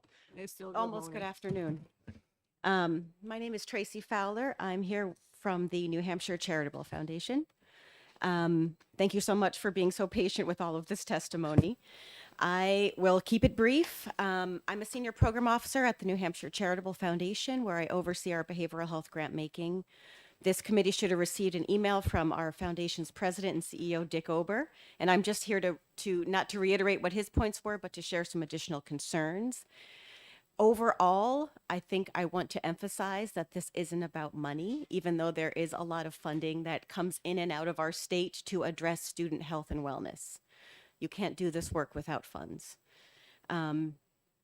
More than a decade ago, the foundation resources were used in good faith as partners with the state to help jumpstart implementation of the Youth Risk Behavior Survey. Currently, the YRBS is New Hampshire's most important health and wellness data collection tool for our high school aged youth. In 2019, in New Hampshire, the YRBS was completed by 13,710 students in 72 public high schools. The school response rate was 89%, and the student response rate was 84%. The results were representative of all students in grades 9 through 12. These 2019 YRBS results will serve as a baseline for years to come as we understand the impact of COVID and help adolescents recover from the effects, both mental and physical, of this pandemic. As our kids, families, and communities put themselves back together, it is no time to render this important data collection tool ineffective. Surveys that require an extra opt-in step are highly prone to sample bias, underrepresentation of certain categories of students, and sample size that is too small to be relied upon meaningfully. Simply put, the proposed opt-in measure would leave everyone in New Hampshire without the good data we need to support the well-being of our kids. As members of the Education Committee, I know that you value education and One want to more minute. promote student success for all New Hampshire youth, which as a mom and a social worker, I greatly appreciate. I graduated from the UNH School of Social Work in 2003 and have worked on behalf of New Hampshire kids and families ever since. I have seen firsthand how hard it is on teachers and schools when kids aren't showing up ready to learn. And I've seen some of the reasons why kids aren't showing up ready to learn. Prior to my time at the Charitable Foundation, between the years 2010 to 2016, I worked at the community level helping to address the addiction epidemic, which at that time was when we were first realizing that opioid overdoses were surpassing traffic deaths and continued to soar. It was then that I saw so clearly the hidden victims of our state's opioid crisis. The children and youth in the shadows who showed up to school with a lost look in their eyes, carrying the weight of the world on their shoulders. In those early years of New Hampshire's opioid crisis, some of our most pressing work became problem solving, how to support kids Your that were time is- showing up to school your after time is up. witnessing the I'm overdose sorry. of a Your mom. time is up. I will just finish my sentence. After witnessing the overdose of mom or dad the night before, oftentimes having called 911 themselves. So all of this is in the information that I shared. I want to emphasize that student privacy is of utmost concern and always has been. Parents are informed of this survey. It is available on websites.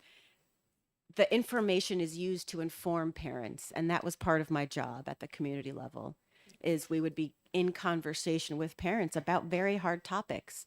But as you heard some of my colleagues share, we need to be talking about these issues because that is exactly where kids are. They are talking about mental health. They are talking about suicide. They are talking about substance use. And this allows them a way to do it and to be heard in a safe way so that adults can respond in a safe way.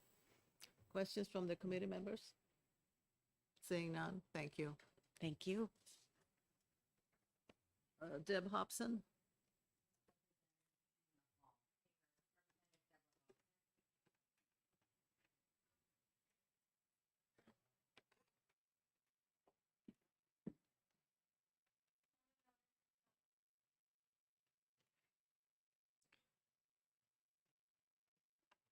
Welcome. We are on the time limit here, so you have 3 minutes. Mine is going to be very quick. I'm Representative Deb Hobson from Rockingham 35. I did not plan on speaking on this bill, but I wanted to let the committee know about what got me involved in politics. Was a survey that my son took when he was 13. It was under the guise of where does hate come from? And it was a non-academic survey that was given to the kids in 7th grade. and it had the kids line up and step forward or step back based on whether they were white, Christian, if they got on a plane to go on vacation, if they owned their own home, if they were bisexual, pansexual. Some of these terms I hadn't even heard about. So my son came home and told me about it, and I was on the school board at the time.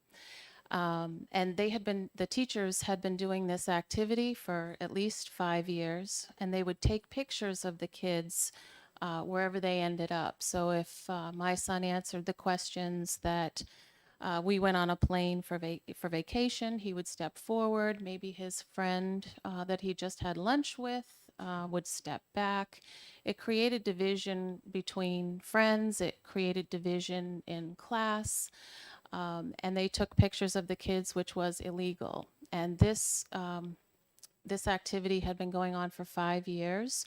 Parents were not notified because it was a non-academic survey.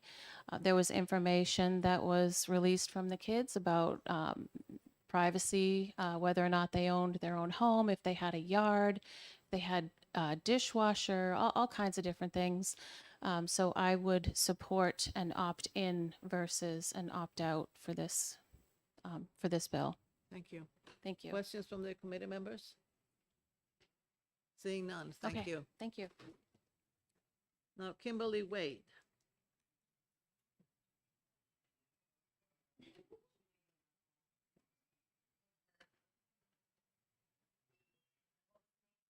Kimberly Wade.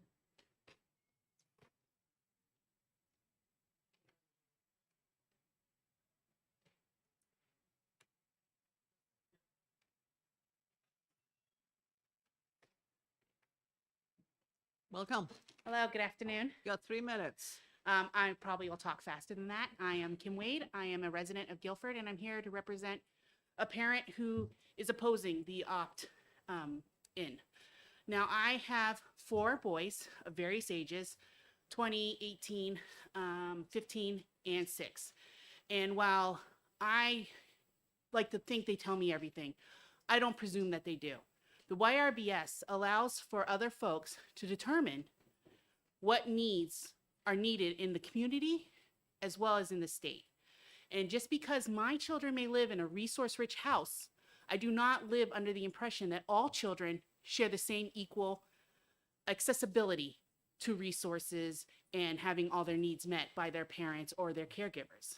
The YRBS allows school systems and the state to decide where best to put our funding in order to support those students and youth that need the help the most. So I am here today to say that just because one of us or a couple of us have children that may not need or want the YRBS does not mean that there's not a benefit to the entire state for the vast majority of individuals that might need it. And most of the coalitions that are doing the boots on the ground work are actually doing it on a shoestring budget. They are trying to leverage what funding they get to put services and resources back into the hands of children that need it the most. We cannot assume that all our kids are living in happy, healthy homes. We simply know that that's not true. We read the news every day. So I'm here to advocate for those kids whose parents aren't here to advocate, to have that research and data done to help supplement those parents that need the help, whether it's through prevention, intervention, treatment, or recovery. Thank you. You're welcome. Questions from the community? You are community members as well as committee members. Seeing none, thank you very much. Thank you for your time. I appreciate listening to my opinion. Thank you. Jamie Nilder, Olivia, or Wilder, I guess it's a W. Jamie, Olivia, do you want to come together? Do her 3 minutes and then speak after, so I don't double up what she says. There are 2 of you, right? Yes. Okay. Whoever, you make that up between you. We're doing it separately. She just wanted me to start with her when she. Okay. So who is starting? Livia? Lydia's first. Okay. Welcome, Livia. 3 minutes. Hi, my name is Livia Wilder, and I live in Hollis, New Hampshire. Earlier this year, I was given this survey, and when I walked into the room, they had us sit down, and they told us that they wouldn't know who we were, just to ask questions for statistics. And most of us, after taking it, discussed and were saying how we all lied on it, or that it wasn't really taken seriously. And since we were told we wouldn't be tracked, or they wouldn't know who we were, we didn't really take into account. I later found out that there was a possibility if you answered them correctly, the questions correctly, they could find out. A lot of the questions on the survey were very bothering to me. They asked about eating disorders, sexual assault, abuse, and drugs that I didn't even know of. And there was just a lot of things that were asked that I didn't think that just didn't really feel right to ask if there was no follow-up. They kind of made us all feel like we were a statistic, and there was no point in really answering it correctly. We went on our way, and that was kind of all that really happened with it.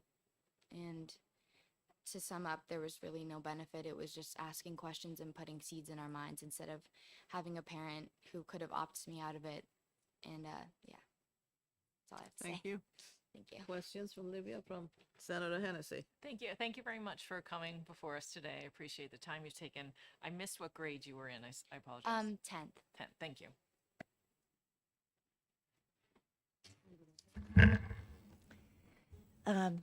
Hello, my name is Jama Wilder, and thank you for your time today. I am here in support of this bill.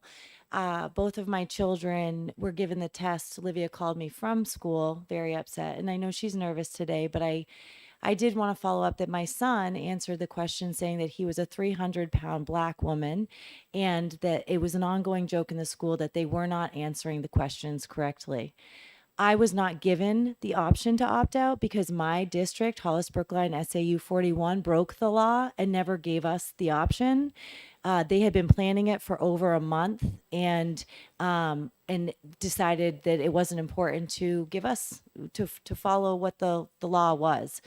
I don't know if you're familiar with the question, so I would like to read 6 about suicide so that you get a picture of what kind of questions they're asking the children. It says the next 6 questions about the sad feelings and attempted suicide. Sometimes people feel so depressed about their future that they may consider attempting suicide. That is, taking some action to end their own life. During the past 12 months, did you ever feel so sad or hopeless almost every day for 2 weeks or more in a row that you stopped doing some usual activities? During the past 12 months, did you ever seriously consider attempting suicide? During the last 12 months, did you make a plan about how you would attempt suicide? During the past 12 months, how many times did you actually attempt suicide? If you attempted suicide during the past 12 months, did any attempt result in an injury, poisoning, or overdose that had to be treated by a doctor or a nurse? When you feel sad, empty, hopeless, angry, or anxious, how often do you get that kind of help that you need? We had a boy take his own life the following week after this survey was given.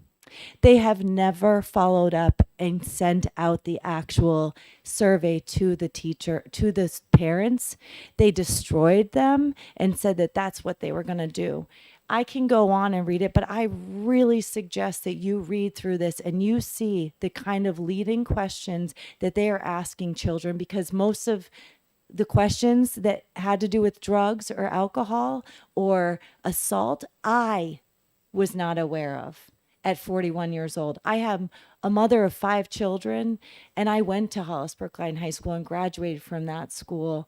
And after what I saw this year and how they handled situations, I have chosen to pull my kids out because it's fearful as a parent of what they feel is right to expose them to.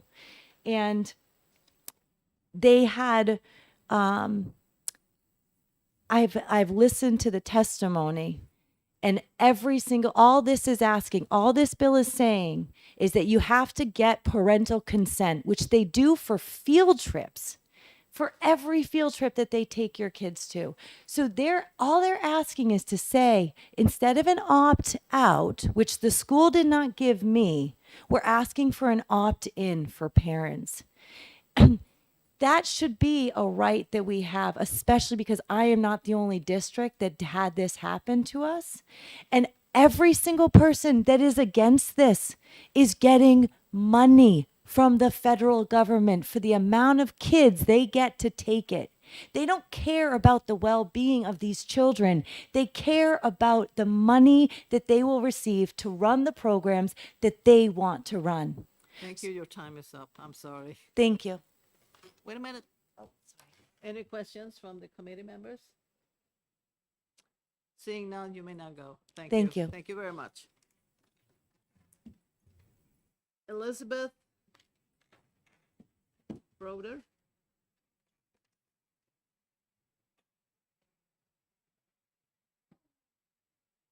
Is there an Elizabeth out there? Elizabeth? The last name starts with a B.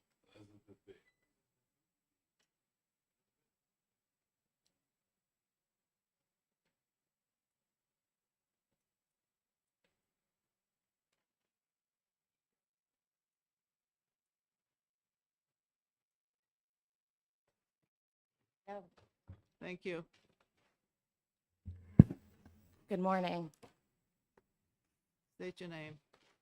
How are you?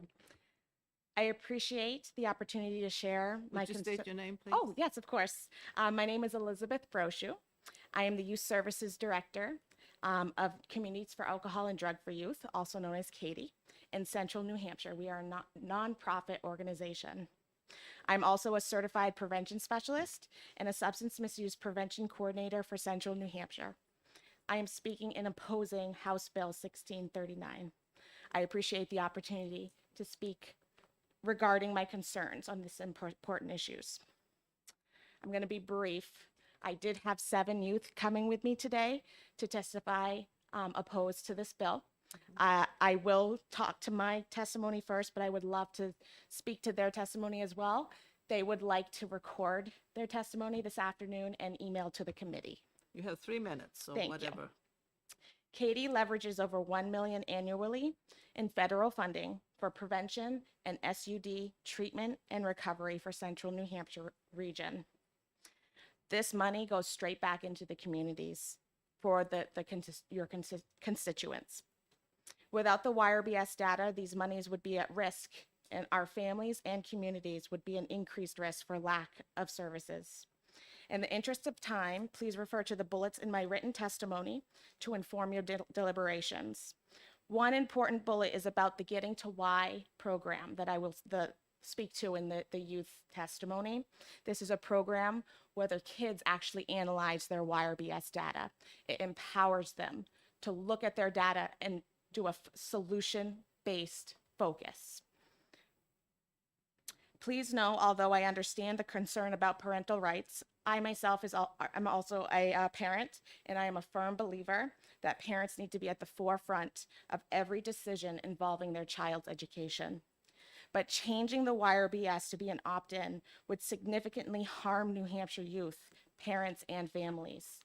This survey allows youth who normally do not have a voice to give their opinion about their school and lives in a safe and confidential way. Parents have the right to opt out currently. By changing the survey to an opt-in, it would not increase parental rights. However, it would decrease their access to support services within the community. I would like to read one of my bullets. The Central Region, prior to the YRBS administration in the Central Region, 100% of the parents are informed by letter, snail mail, not email because that can go to the junk mail, at least 10 days prior to the YRBS survey administration about their child's participation in their school-wide YRBS. Parents can simply contact the school and opt out of the survey at any time. You have 1 more minute left. Thank you. We presently have 87% participation rate with only a handful of parents opting out. Our schools make the survey available online for parents to see well in advance to allow ample time for parents to make their decision to opt out. As previously mentioned, the YRBS allows us for significant grant funding within the public health and family services domain. We should be encouraging more private and federal funding streams, not severely limiting these opportunities. To qualify for these monies, we must have the data. It is mandatory and essential. I would love to read a segment from the testimony of the kids. They do talk about their getting to Y You experience. have 5 seconds. Okay. And they do go in and talk about the concerns that they have, as well as these questions are real life and real world questions. And yes, they may be difficult. They're difficult for all of us, but people are experiencing these serious issues, and this survey allows them to ask for help that they need. Okay, you're over time now. Thank you. Any questions from the committee members? Senator Khan? Do you work for a school? I do not, but I work closely with schools. Right, what school- I am what the school would that be? Yep, I am the substance misuse prevention coordinator for Central New Hampshire. So I work with the Pemmy Baker regions, the Newfound region, as well as the Linwood schools. Thank you. Any other questions? Thank you very much.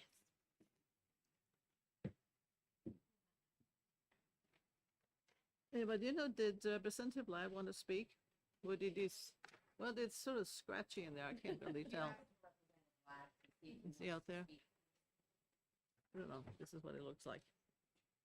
Yeah, looks like he wants to speak.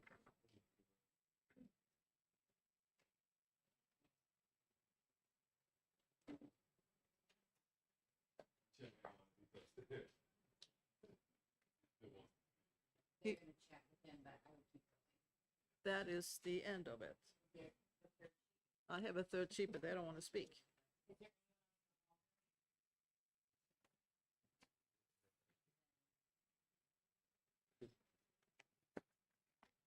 We have a list of people haven't signed in, and the 43 people who support the bill and 182 who are opposing it. Yes. Does it pertain to the bill? Does it have to do with the bill? Okay.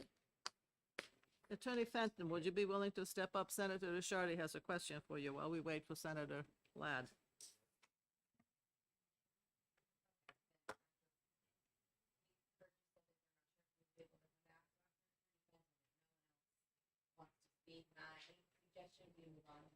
Yeah, I know.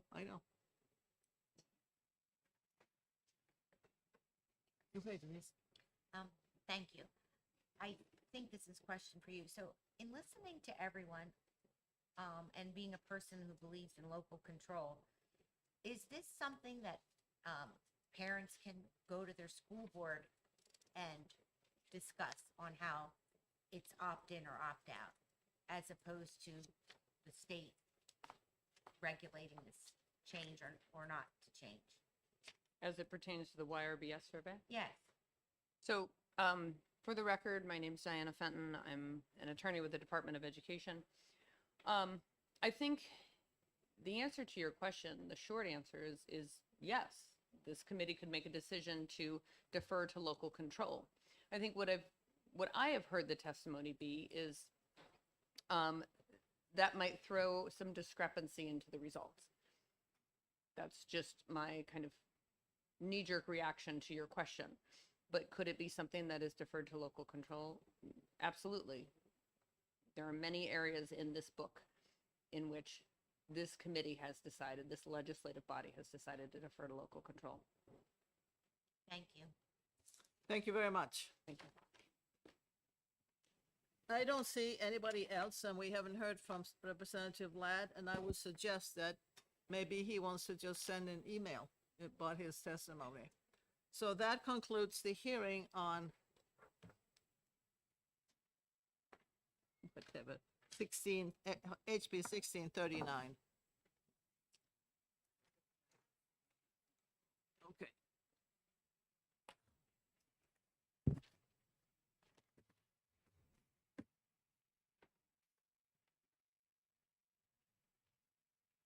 This is 1639. The next bill we have is House Bill 1190.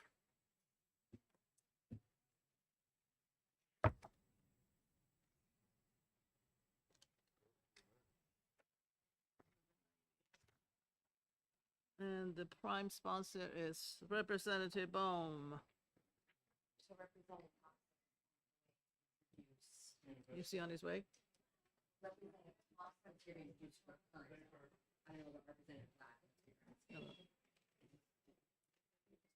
Are you introducing the bill? Okay, you're introducing 1190. Okay. Thank you. We've got some crazy things going on in house education too, so I did text Chairman Ladd and let him know he was waiting for a Okay, while. that's fine, go ahead. Okay. Thank you very much. My name is Representative Deb Hobson, and I'm out of Rockingham 35. I'm here to introduce HB 1190. Okay. Thank you for allowing me to present HB 1190. One of the many great discoveries I have made as a legislator and former school board member is how grant money works. When the money is received, it's exciting to think of the opportunities this gift can create. As a legislator, I'm also learning about the rules and framework of that grant money and just how much work needs to be done before the grant is accepted. Here's an example. House Education heard Bill HB 1564, requiring local school districts to provide breakfast for students. Most would think that to disagree with a concept like that would be to disagree with puppies or apple pie. I know as a legislator, we would love to be able to cover the cost of breakfast for all students every day, but often well-intentioned money is short-sighted, and while attempting to do something positive, we don't look at the long-term impacts of a program. What if the program expands? How will we cover the cost for a successful program in the years to come? Who will oversee the program? Are there additional costs associated with program startup? Grant programs that offer full or near funding support at startup, but in subsequent years when the federally mandated funding program is reduced by half or more, local boards are left with few options. Boards can either make difficult K-12 programming reductions that harm all students, or if operational reductions are not made that way, boards are forced to increase local property taxes, a nightmare for every community. This situation is especially true with special education costs. For example, in California, the annual cost of educating a student with disabilities averages about $27,000 per student, compared with general education costs of about $10,000 per student. In recent years, the funding from the federal government is below 15% of the average per pupil expenditure. In New Hampshire, state and local appropriations have picked up that difference along with all costs above the 40% promised by the federal government. Should this measure, HB 1190, pass, any mandated curriculum or program of study mandated by federal or state must be accompanied with an adequate fiscal note to sustain local costs for implementation. Improper funding of state mandates in New Hampshire violates our New Hampshire Constitution under Part 1st, Bill of Rights, Article 28A. I think about these programs becoming local taxpayer responsibilities with only a rising property tax bill to let them know that the program exists. I think we can and should do better for our constituents. Let's hold the federal government to the same standards to which we hold ourselves. This measure does not oppose the federal government, but does tell the state board they cannot create rules where there is a lack of funding. Similar bills have been heard in the Education Committee, and this committee has also voted down federal legislation that could not be fully funded. Thank you. Thank you very much. Questions from the committee members? Seeing none, thank Okay, you. Thank you.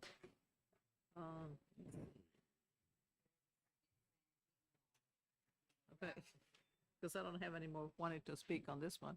You? Come right up. All right, thank you. I'll get you.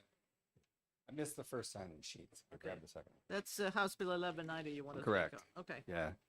So thank you, Drew Klein, Chair of the State Board of Education. I signed up as neutral on the bill. I have some questions about it and some concerns about implementation. I just wanted to bring to the committee's attention and maybe get some clarity on.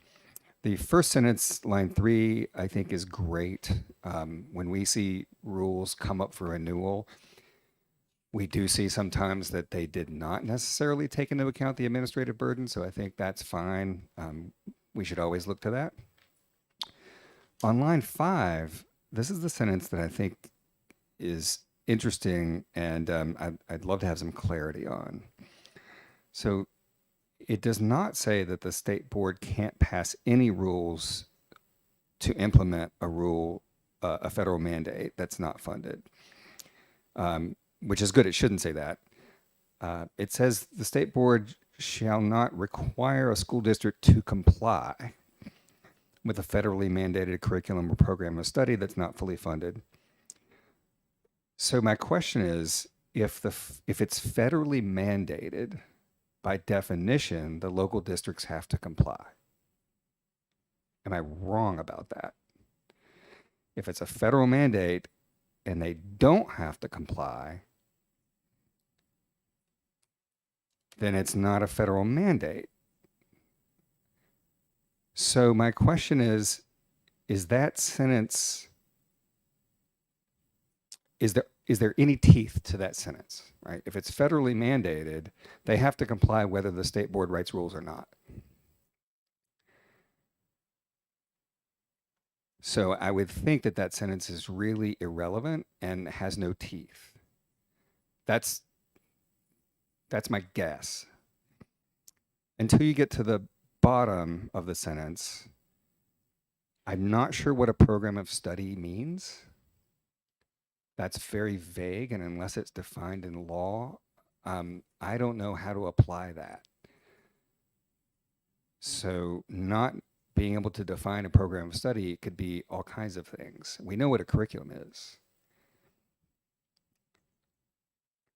Not fully funded by federal or state funds. So as the chair of the State Board of Education, how am I going to determine if a federally mandated program of study is fully funded? If the feds pass a mandate and intend to fund it later in the budget process, but we have to write rules for it before that funding happens, am I prohibited? Do I have to wait for the budget to be fully funded? And then if it's part of a bigger law that has other funding in that law, we need a lawyer to go through that law and determine, is this portion funded by the total funding? Is it not? It just becomes really complicated for the board, who does not have our own dedicated attorney. We share the Department of Ed's attorney to figure out at what point does it become fully funded. It seems clear, but I don't think it's clear. I'm looking at it trying to write the rule here, and I'm just not sure. I think it maybe creates some potential problems. So I wanted to flag that for you. I think potentially if that sentence were not there and it just said that all of our rules shall take into account the fiscal impact and administrative burdens, that would be a good change. And the last sentence, where it says the provisions of this section shall not apply to the rules of the state board adopted prior to the effective date of the session. It might be, and I'm not an attorney here, just to throw this out. For clear, I understand the intent of grandfather, and I think that's good. But these rules come up every 10 years for renewal. So it may say until the rule comes up for renewal, and then at that point we have to look back and make sure that it doesn't impose a fiscal impact or administrative burden. So for that middle sentence, if the intent is to say that local school districts don't have to comply with a federal mandate that's not funded, I'm in favor of that conceptually, but I'm not sure under federal law and the Constitution that we can do that. Whether I write a rule or not, the federal law is the supreme law of the land. Mm-hmm. So if that was the intention, then I think it might be clearer to say local school districts don't have to comply with a federal law that's not fully funded. That's a little clearer, takes the state board out of it. I still think it has similar constitutional problems, but that just might make it a little easier to implement. So anyway, those are some thoughts. I just wanted you to understand where we're coming from, having to write these rules, that this could present some complications. And happy to take Do questions. you want to take out two lines there? Well, I think it's worth discussing taking them out. I don't, it's your law, and I haven't gone over it with a lawyer. Well, we can take it up with the sponsor. But I think that might just make it clearer and easy to work with from a board point of view. If that sentence starting on line 5 that runs through line 7 were out, I'm not sure that has any teeth anyway, since if it's a federal mandate, whether I write the rule requiring them to comply with it or not, they still have to comply. Right. So anyway, I think that if that sentence weren't there, it would be a lot easier and clearer from a rulemaking point of view. Okay. All right. Thank you. Any questions? Senator Khan. Yeah, Yep. thank you, Madam Chair. Mr. Chairman, a little tongue in cheek, but aren't you glad there aren't liabilities here, State Board? Every time something comes up with the state board, I don't know, it piques my attention, and I just, from a rule writing point of view, I just like clarity.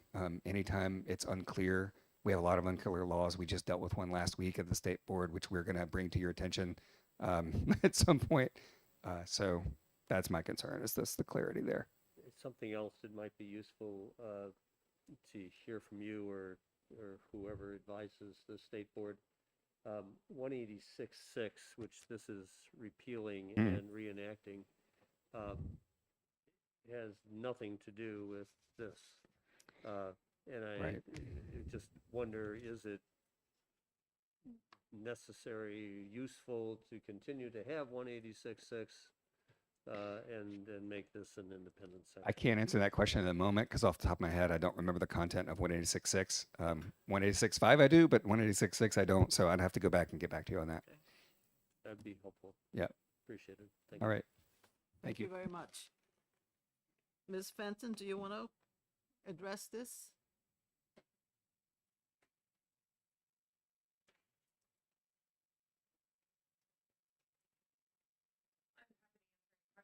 Many may have. I think the testimony from Drew Klein is sufficient to address the department's concerns. So Diana Fenton with the Department of Ed, happy to answer any questions.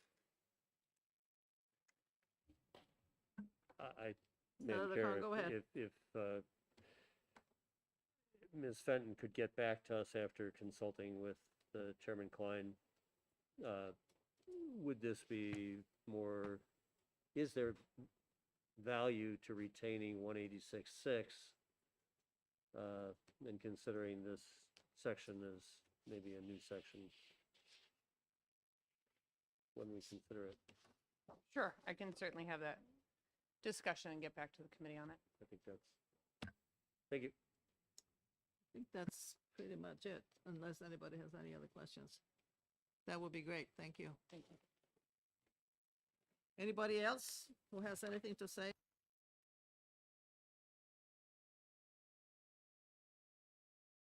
Madam Chair, I just wanted to remind, if anybody plans to get information to the committee, we have to have this bill voted out of our committee next Tuesday. So, thank you.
Microphone check.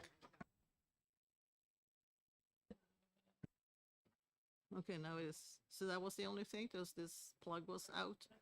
Look, we need to have a checklist here of simple things to check before we go too far. Okay. Is Lad gonna come? Did you tell Chuck Morse that you're not gonna, that you have to leave at 2:30? Well, I gave it to Mark. He sent me email. No, you need to talk, you should talk to him directly. Well, I never did. Okay. Talk to him, talk to I him. messaged, I don't get a response. Thank you.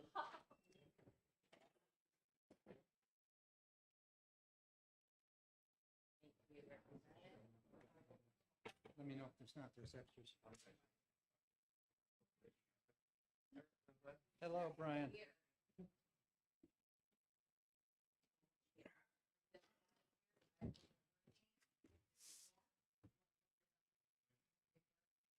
It does work.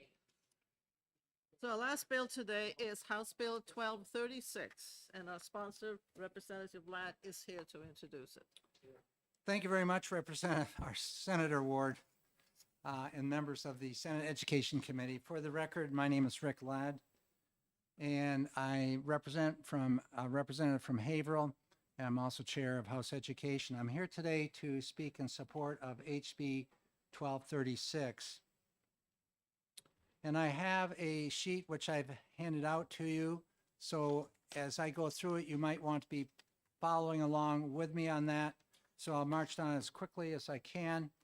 1236 is a bill that came about last year when we put it together as a result of our finding a hole in our statutes. This is a bill, if you look at the first page there, the history of it is in 2020, that's when we were all acting by way of Zoom or meeting as a house down in UNH on the campus. There was a bill introduced that repealed a number of boards, commissions, councils, committees, and task forces. And that bill is attached on the second sheet if you look in there. And you can see it was HB 1245. And one of the areas which was appeal, and we do this each biennium. There's usually a House bill that comes through with a number of areas where we see there's no need for this statutory language, where it's just in our books, but it's never been used, and it's time to delete it, to get rid of it. You can look on the back side of 1245, you can see an area that's in a long rectangular box, and it was the repeal of this particular bill. It was the repeal. So then, in going back to where I was back at the beginning of this legislative session, and by the way, there was no communication with the House Education Committee at all when that was repealed. We had no notification that this legislation was being repealed from the books. So then we had a bill 242, and that was the bill that was the content of an adequate education, which was vetoed by the governor. And when we put that together, there was reference in that bill to the Legislative Oversight Committee for Improvement and Assessment Accountability. That bill referenced, as you can see in the middle of that page on the front side, unknowing the House and Senate had passed 242 that directed the commission to submit to the Legislative Oversight Committee identified in that RSA an annual status report identifying any school unable to provide the opportunity for an adequate education through the input-based accountability system. We were referencing something that didn't exist. It had already been repealed. And so 242 had components which were referencing law that wasn't there. However, if you go to the bottom of that first page, current law references the Legislative Oversight Committee in a number of areas, and it's still in the books, but the repeal of the committee itself is gone. If you look at, for example, RSA 193H2, Romans 2 and 3, it says that this group has statewide performance targets as approved by the Legislative Oversight Committee. Whenever we work on, and we identified the new ESSER plan, the Elementary Secondary Education Act, and there's testing procedures, assessment built within that.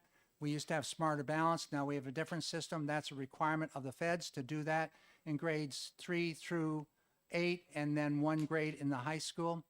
That had to be reviewed and approved by the Legislative Oversight Committee before that application could go to the feds. And by now, we've taken away the committee that does that type of work, that has that responsibility. And also in 21N:4, Roman 8, the duties of the commissioner. Currently, if you look at that statute, the commissioner shall work with the Legislative Oversight Committee, but there is no committee. And so the references to the Legislative Oversight Committee are still within current law, but there is no committee. Why do we need this committee is the next thing to maybe ask, and who is on the committee. If you go to the back side of the first page, you can see in the past, there's been a chair and the chair is the House Education, and there's also been a chair from Senate Education. It's much like the Higher Education Committee, where every biennium, the chairmanship would switch from the House to the Senate back to the House. And you can see there's a member of the House, a member of the Senate, a member of House Finance, and a member of Senate Finance. This new legislation proposes, because we know it's difficult at times to get 2 Senate members on any kind of a commission due to the fact that you're on so many committees, standing statutory committees. So this proposal puts 5 members of the House and 1 member of the Senate.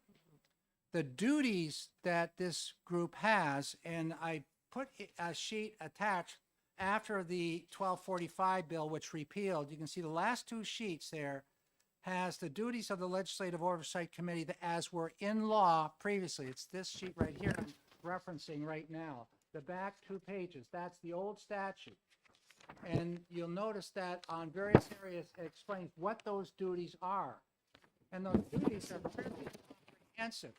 We don't have this committee working every particular year. And they may have looked when they looked at the repeal, say, oh, they never met the last year. But they should have gone back to several years and they would have seen that this committee has been active, has been involved, as I mentioned when we looked at the ESSER stuff.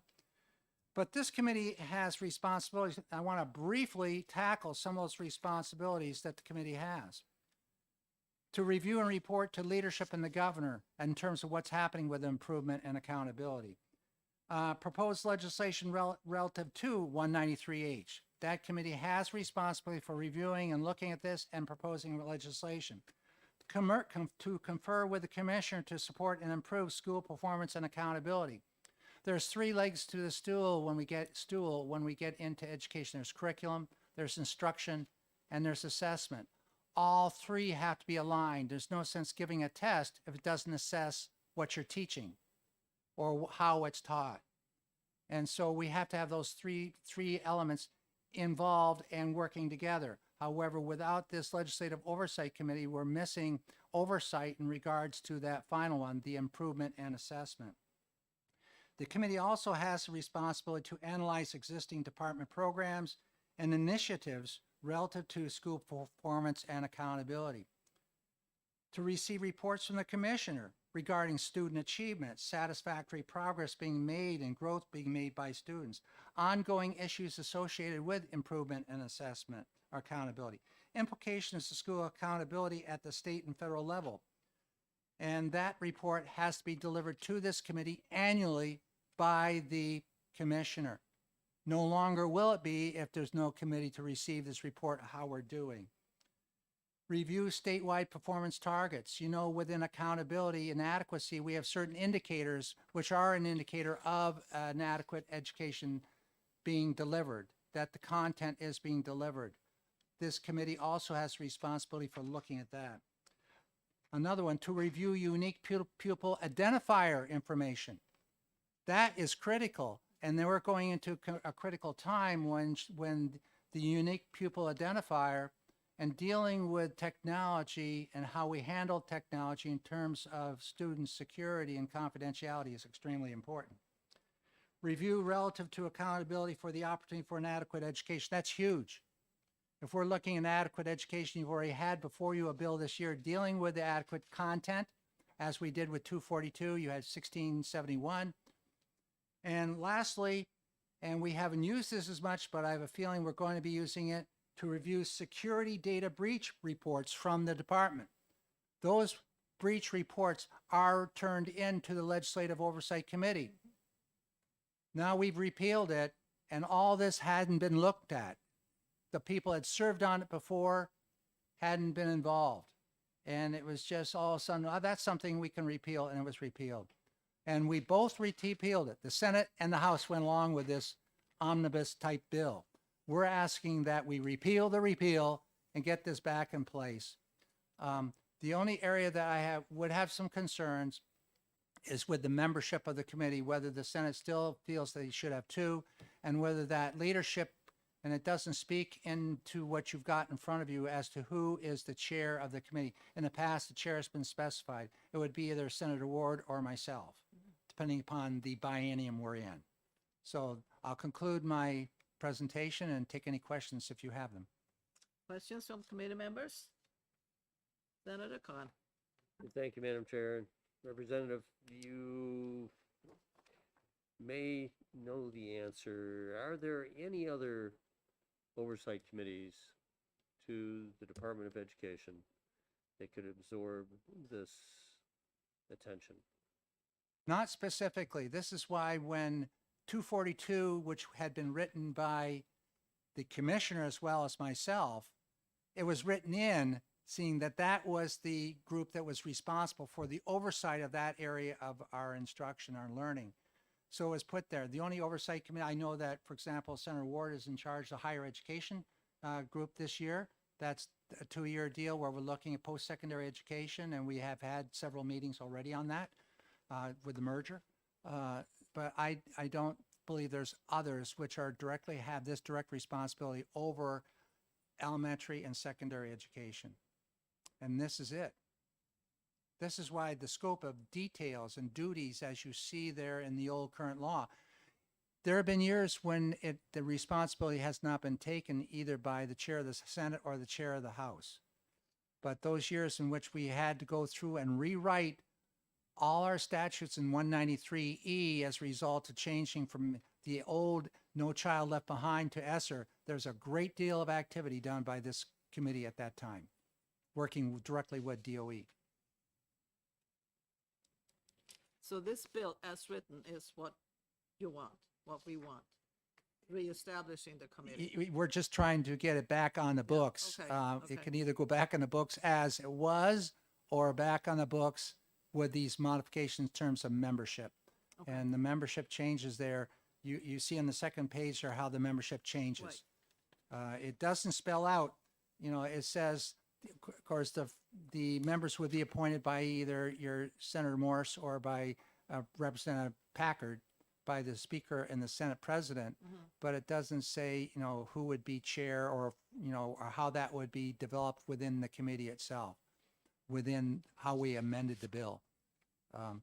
I would say that would be an area which you might want to look at, maybe even revert back the way it was. And it did work. It did work. And there'll be those years which we would hopefully need the 2 senators. We would need, I feel, the good thing about this committee involves finance and policy. And that's critical. Senator Hennessy? Thank you, Madam Chair. The way I read your notes here, it looked like it was 3 and 3 previously. It was 6 Okay. members total. Okay, thank you. So how often did this committee meet? Was it I know the years when I was chair previously, Yeah. and I was once the chairman of this committee, and that was the year in which we were going through the ESSER changes and all that. And also, I can remember when we were going through Common Core and mathematics and all that. That curriculum change had to come before this group as well. So it has been very active. Right now, we're going through a time too where we've had the content of an adequate education, which we brought several bills forward to, where we've had personal finance literacy, health and wellness, et cetera. And those are areas which very well, when we're looking at this aspect of education, that committee could be a real resource or a help to us, because there is some financial cost to personal finance literacy, even though it might be embedded right within economics itself, which wouldn't change things. So I don't know what else to add to that right now. No, just looking, you said the proposed membership one member of the Senate. Yes, And I was thinking that all depends on how often this committee is going to meet. If it is once a quarter, you could possibly have two members of the Senate. If it's every month or every 2 weeks. they're I not doubt it. every month, Okay.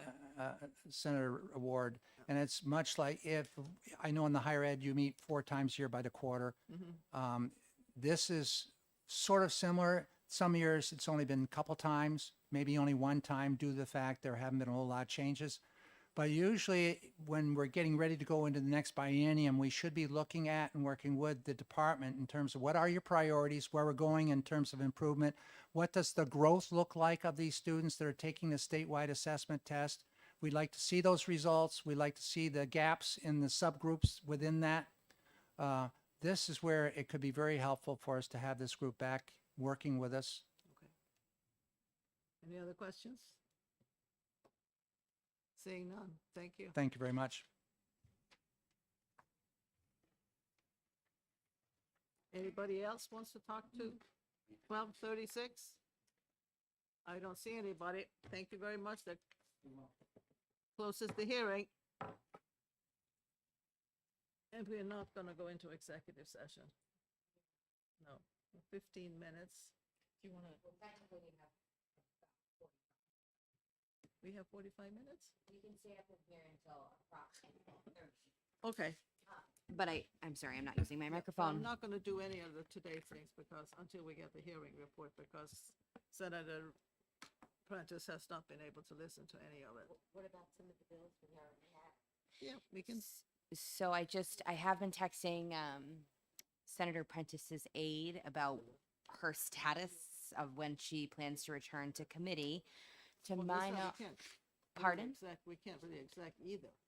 without- That is to your discretion, Madam Chair. I don't know if there's any bills that you think could be on consent or, well, not consent because it'd be 4-0, but it sounds like Senator Prentice is introducing her last bill. I've also tried reaching out to Senator Prentice and I've not heard anything of when she plans to come back to committee. So, Well,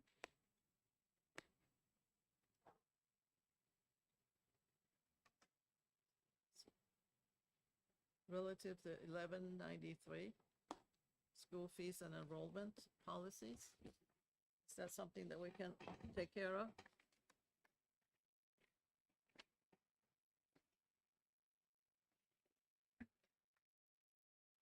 Did we get an amendment to that? Because I know we were looking for We got a wording. definition. That's what you were looking for. Yes, I was looking for. I have language that I've circulated to the committee via email, but I also have hard copies from Diana Fenton on the differentiation of an application fee. And also, before we get too into the weeds of this discussion, we are not in executive session, just so we know. So someone would need to move that. I have closed the public hearing. Do I have a motion to go into executive session? So moved. Second. All those in favor? Aye. Thank you. Thank you.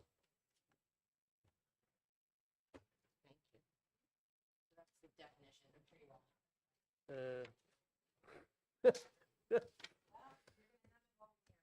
Thank you. I think that was the thing that we wanted, or somebody wanted clarification on. You know, how do you define application fee and what is a non-application fee? Madam Chair? Yes, Ms. Smith, So madam has I something. don't believe that we have these defined. These were suggested definition, is that Oh, correct? From sorry. the department? And not actual definitions that we've defined currently? Is that correct? So I don't have an amendment. And I wouldn't know how to make it as a committee amendment to say that these need to be defined and these would be the definitions. And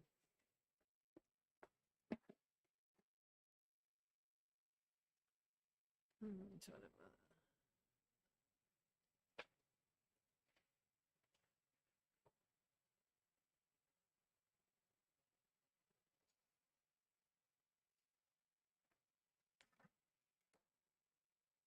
I guess we can start out charter public schools admission and then have definition. Application fee is non-application fee is, and then go on.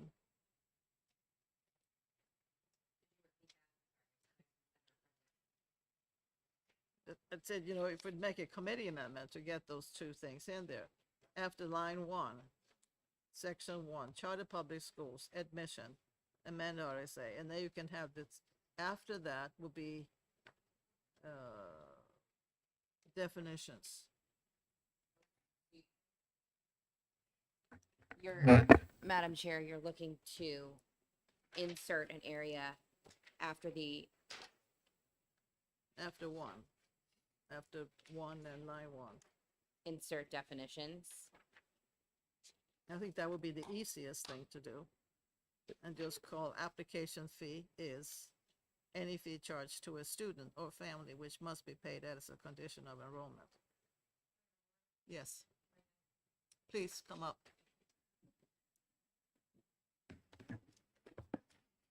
Thank you.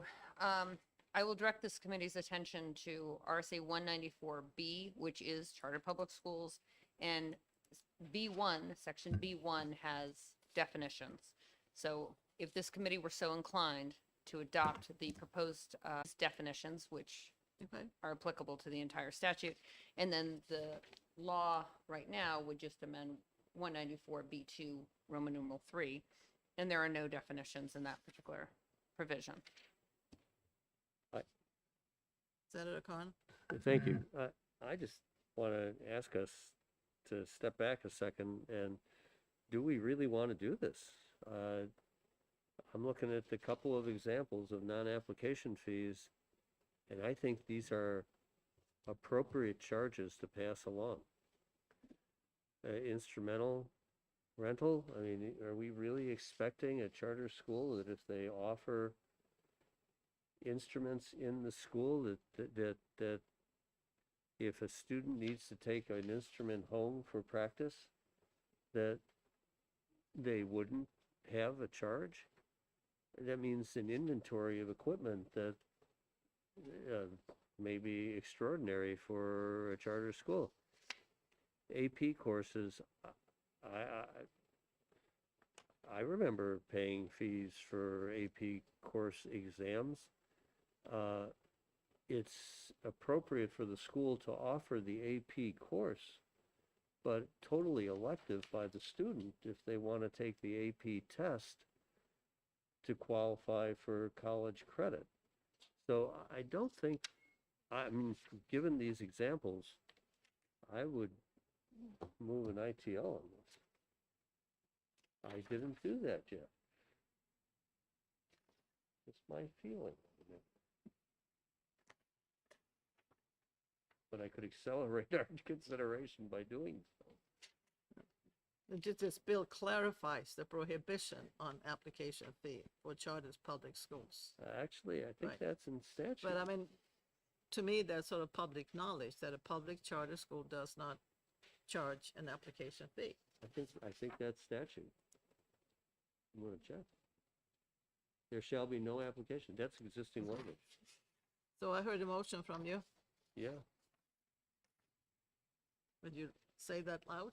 I would move inexpedient to legislate on it, House Bill 1193. ITL? I'll second that. All those in favor of ITL on 1193? Aye. Aye. Aye. Aye. So it's 4-1, since Senator Prentice is not here. 4-0, yeah.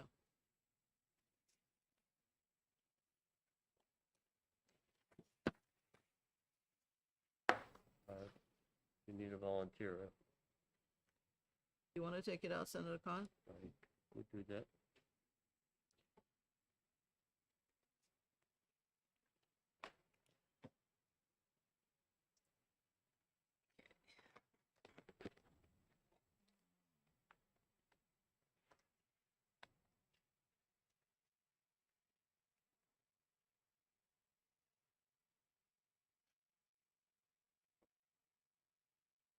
You have another one that you want to take out?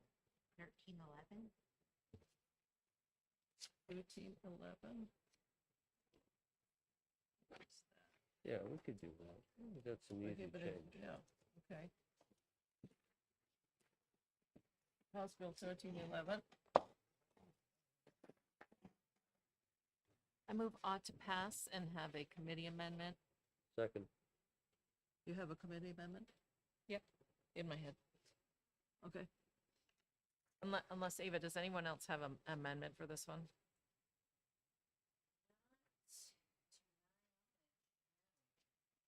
There is something that we received from Representative Mullen, but I don't think it addressed the question, your concern.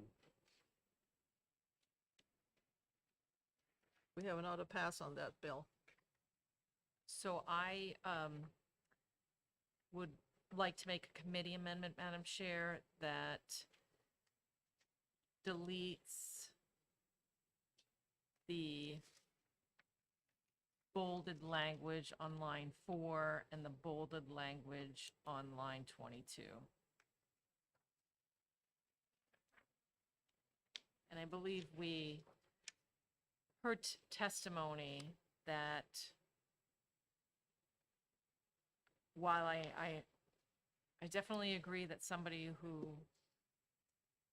is in possession of a controlled drug with intent to sell fentanyl, large quantities of any drug, there would be some circumstances where someone, perhaps when they were 18 or 19 years old and had a small amount of some sort of drug that perhaps New Hampshire is looking to legalize, this would preclude them from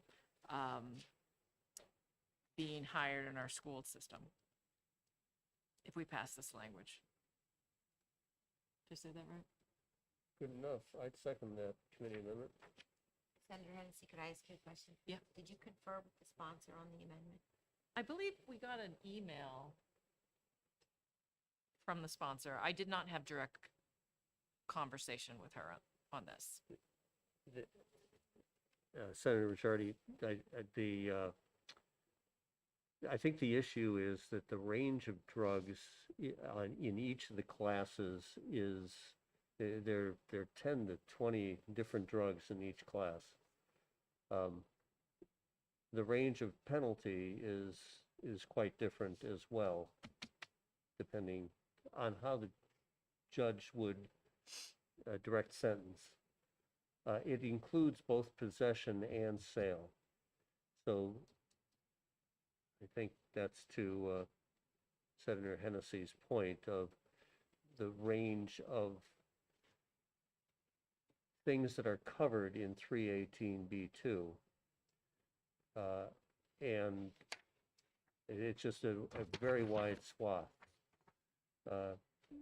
Probably, I think all of us would agree that there are some offenses that are covered there that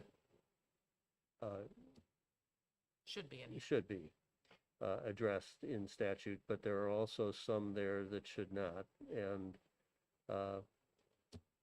it's such a wide range that we're throwing a blanket over something that probably ought to be more targeted and directed. Madam Chair, and also just remembering that school districts can expand what they will not hire someone for. Well, I think personally, I like to see the amendment before I do it, because with the possession of a controlled drug, I can see your point if you have, 2 grams or whatever, and take out with the intent to sell, because that to me means something different. I think then we would, if we got an amendment, we would still be in disagreement then, because the testimony we heard that sometimes whether the person actually intended to sell it, based on what they had, the quantities they had, and I'm sorry, I have to go back to the hearing report, they could be arrested for intent to sell. And the sentencing or the plea bargain would be down to a possession charge, which would be for a lesser term. And that's completely a matter of judicial review and not.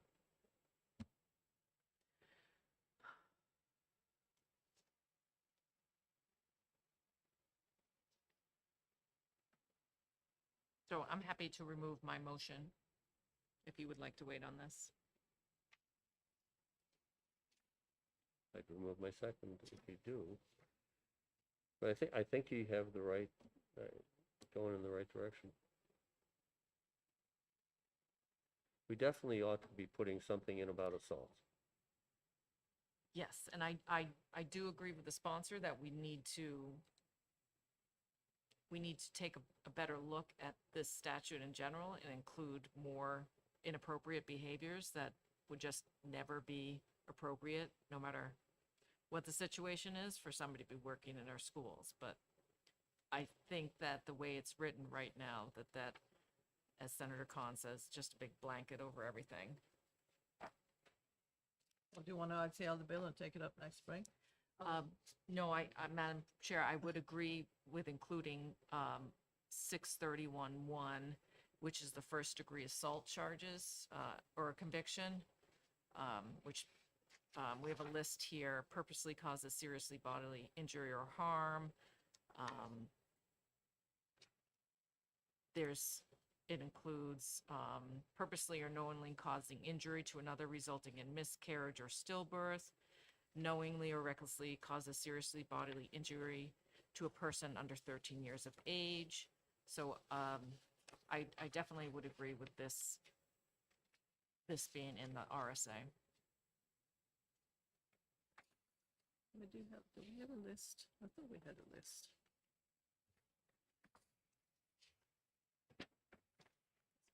Sorry. Just for discussion purposes, I would like to say that I do agree with the bill in its original intent. I'm not opposed to an amendment to make it work, but, you know, we kind of have a trend of no consequences for bad behavior, no deterrence. And I think the sponsors of the job and the people who supported it were correct, and I do agree with it in its original form. Madam Chair, just to Yes. clarify where we are at. I have a first and a second by Senator Hennessy and Senator Khan to strike the bolded areas in line 4 and 22. Are we still proceeding with that, or are we discussing an alternative? Because at one point Senator Hennessy said she would consider withdrawing her. I just want to get caught up to speed on where we are at.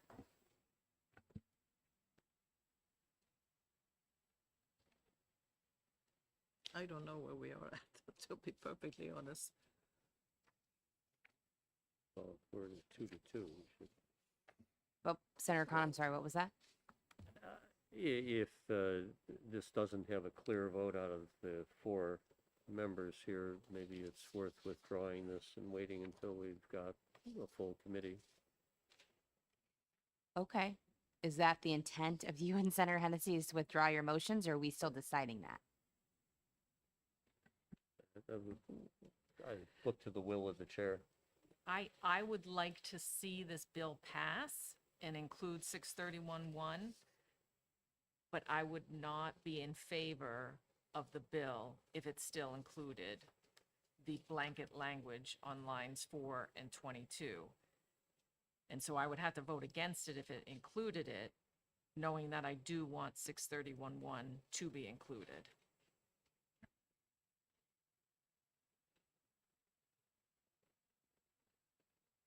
Just for the committee's information, Senator Prentice said she is almost done upstairs. I don't know if we're, It's not going to make a difference. yeah, I just wanted to share that with the committee either way.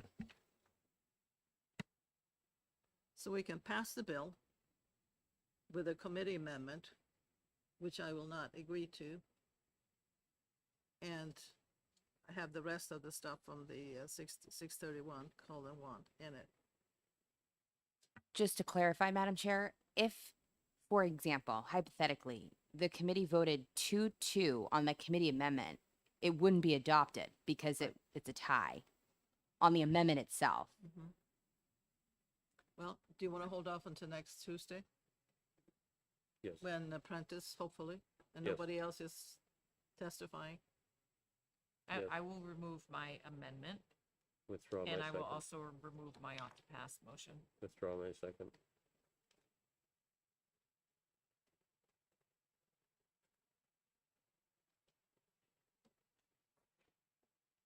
Okay, So next. that means that the bill as is ought to pass. No, I removed my motion. You removed your motion of ought to pass. Correct. Okay.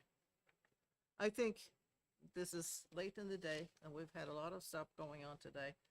Take a look at it, make the amendments, and talk about it next Tuesday. And next Tuesday will be nothing but executing the rest of the bills, and the ones that we cannot get out, they will be ITL.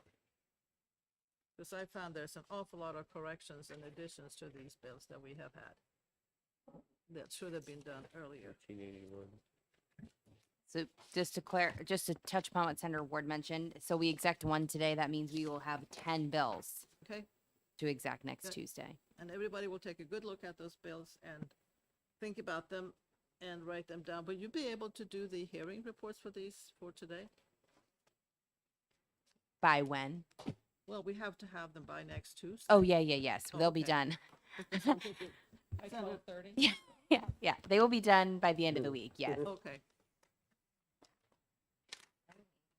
Then we have the weekend to go over it Holy because smoke. Senator Prentice missed every one of them.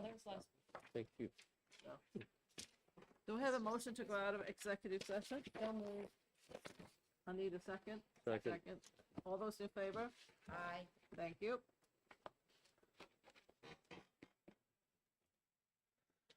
Thank you, Ava.